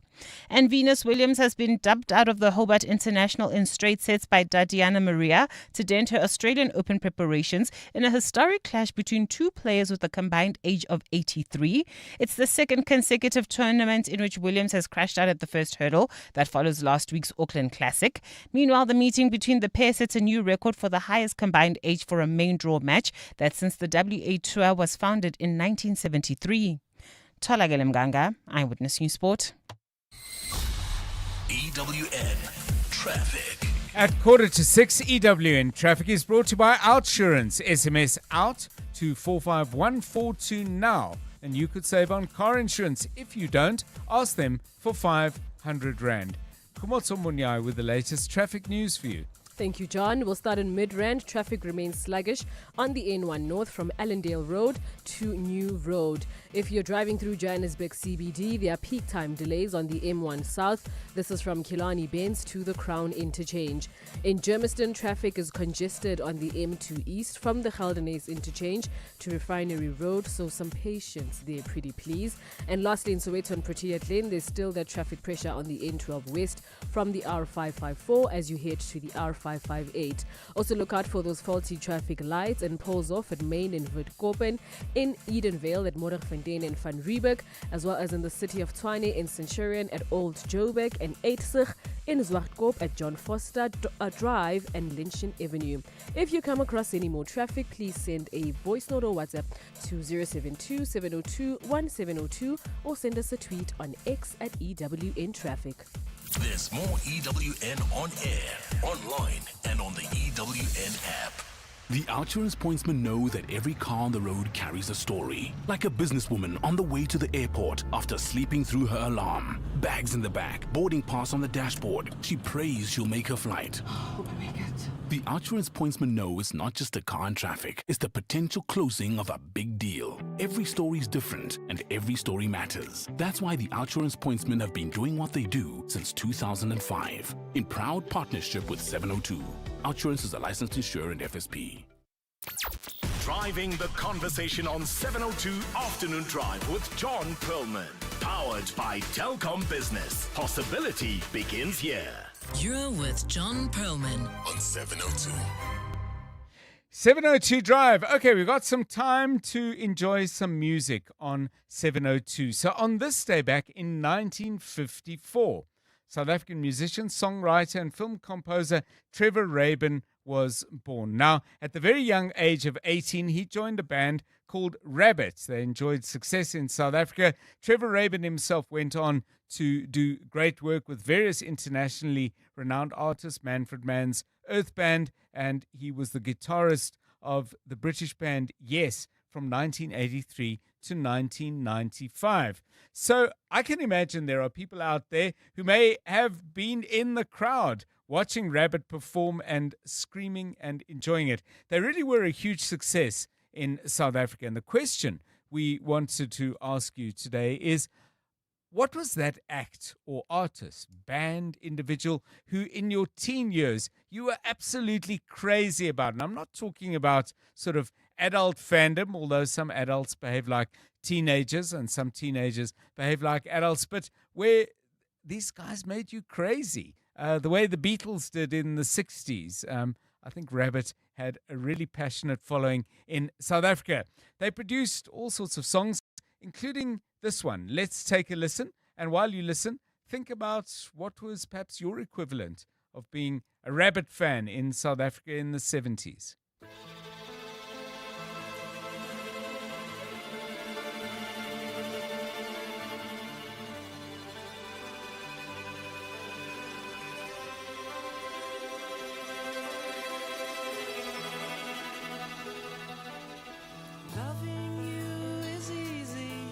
Such a beautiful thing to do.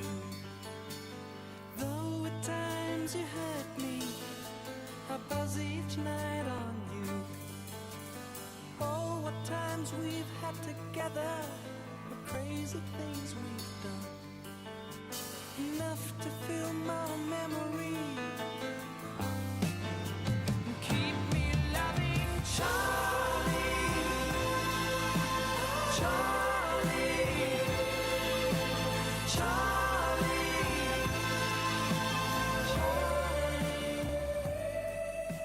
Sound of Rabbit, the song, if I need tell those of you who followed the band, a song called Charlie. Rabbit was Trevor Rabin on guitar and vocals, Neil Cloud on drums, Ronnie Robot was playing bass, and Duncan Foro, who you hear singing there, also doing the keyboards as well. So as you take that in, whether you know the band or not, your memories of an artist or a band that you were absolutely crazy about in your teen years. Give us a call on that on 072 702 1702 and 011 883 0702. And you don't have to just give us a band and a song, although we'd like a song, please, for us to select and play for you. Maybe you want to just tell us about how crazy you actually were about those idols of yours at the time. It's 9 minutes to 6. 702 Afternoons with Relebogile Maboja, 1 to 3 p.m. We're talking about the boy child and if he's been left behind or not in this country. Morne, hi. Men and boys, we are already privileged in all aspects. And I think if you just look at the workplace as an example, you've got salaries for the same position, male versus female, but the male will get a lot more. Look at Bafana Bafana. The females are getting paid less and they have to fight constantly to get more. 702 Afternoons with Relebogile Maboja. Let's walk the talk. Mzansi, 156 million rand this Tuesday. Powerball has exploded to a breathtaking 156 million rand jackpot, one of the biggest jackpots ever. Don't delay. Play Powerball today and you could win a jackpot to remember. Buy your tickets now in store on nationallottery.co.za, the mobile app, cell phone banking, or dial star 120 star 7529 hash for USSD. Panda Pusher Play. Players must be 18 years or older. Play responsibly. Ituba is the proud operator of the National Lottery. Team, summer is game time in Mzansi. Every tap, scan, swipe, it all adds up. And FNB is giving us big rewards, partner deals, e-bucks, defense tips, and chances to score experiences money can't buy. But you're only in the game if you paid with FNB. So stay sharp, spend clever, and let's dominate. Get in the game with FNB. Help changes everything. FNB, a division of First Rand Bank Limited, Northwise FSP and credit provider. NCRCP 20. T's and C's, earn rules and limits apply. The festive rush doesn't wait. Orders, deliveries, messages, calls. This summer, you'll need connectivity that doesn't tap out when the pressure is on. With Telkom Business, you get reliable, high-speed connectivity for just $2.99 per month. That's our unlimited LTE, all hours basic plan, 10 megabytes per second. No caps, no excuses. This summer, your business deserves the best. Visit telcom.co.za/business for deals that grow your business. T's and C's apply. Telcom Business. Possible begins here. 7:02 Afternoon Drive with John Perlman was proudly brought to you by Telcom Business. Possibility begins here. 702. Call John on 011 883 0702. So I was asking you about a band or an artist that you were absolutely crazy about in your teen years, in your early teen years, all the way to the late teen years. Some of you are responding to the question perhaps a little narrowly. You sort of telling us about particular songs you liked when you were younger. Nothing wrong with that, but it's about a band that's really consumed you with your passion. You really, really enjoyed watching them. You maybe had pictures of them up in your room. Of course, nowadays it might be pictures on your phone or whatever. But Peter's calling from Kempton Park with some memories. Hi, Peter. Hi, John. Are you well? Yes, well, you. Fantastic. Yeah, well, just tying into your subject with Trevor Rabin and Rabbit and that, when we were young, well, in the 70s, late 70s, early 80s, one of the members of Ballyhoo, he resided there in Bergbron, and they would do their practice runs in the garage. Okay. So, yeah, Man on the Moon, and all us youngsters got onto our bicycles, and it was just day after day. We would just go park across the road in the open felt, and these guys were just pumping away in practicing their songs there. So that, when you were saying about Rabbit now, it just brought back such wonderful memories of Free- us just, and A free concert, hey? Well, with you in your short pants. that's it, yeah.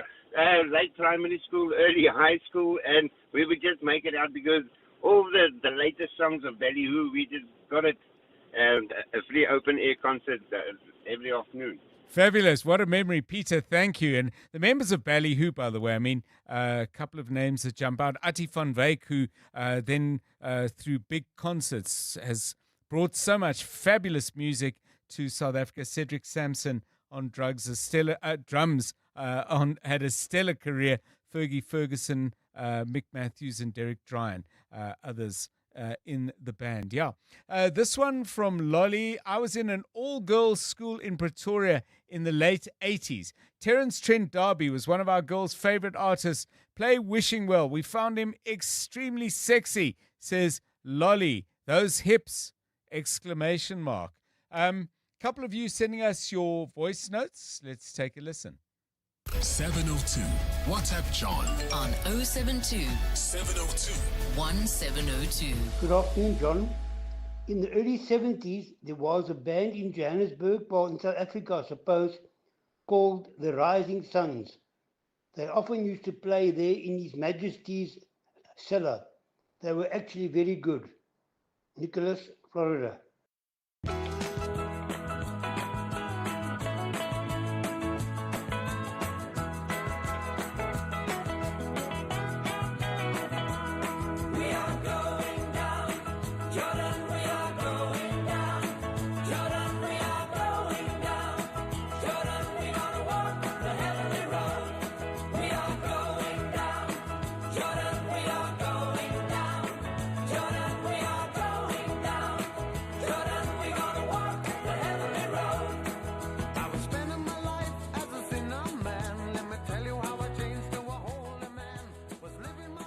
Sound of the Rising Suns there. Now, Peter, I don't know if you've still got your bicycle. I'm sure you can find a pair of shorts, but we've managed to find a bit of Ballyhoo for you. Here's Man on the Moon.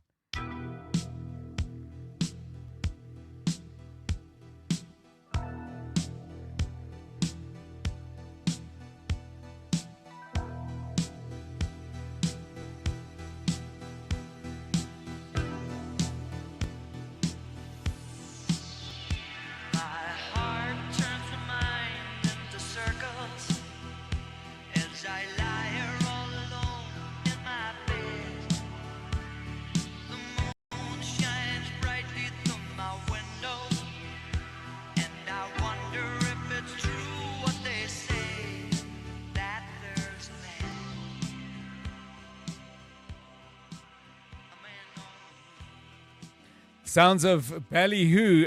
This one from Rabia. In my teens in the late 90s, my sister and I were crazy about Backstreet Boys. I had their posters, T-shirts, and my school bags were all covered in them. Cookie asks us, let me just get that voice message. Can anyone remember Soft Shoes? The teeny boppers went crazy over them. They started by doing gigs in Greatermans at Eastgate. I can't remember their hit. Yeah, I vague memory of Soft Shoes, but I can't remember too much more detail than that. We've got somebody who talks about Grand Funk Railroad.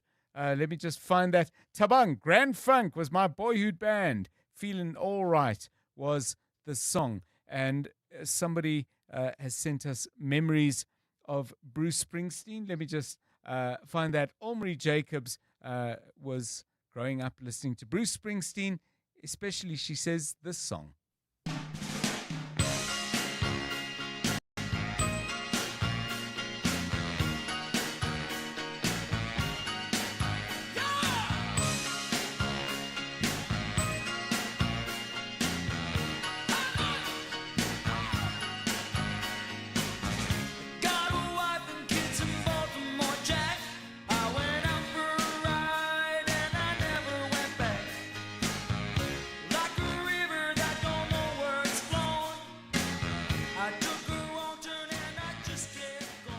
Yeah, wonderful stuff from the boss. That's all we got time for, though. I'd have loved to play more music, listen to more of your messages, but we're out of time. I'm John Perlman. Good night. And now, The Money Show. With Stephen Grootes, live on 92.7 and 106 FM. Streaming on the Prime Media Plus app. And DSTV Channel 856. The Money Show with Stephen Grootes is brought to you by Absa Corporate and Investment Banking, a Pan-African bank that's invested in your story because your story matters.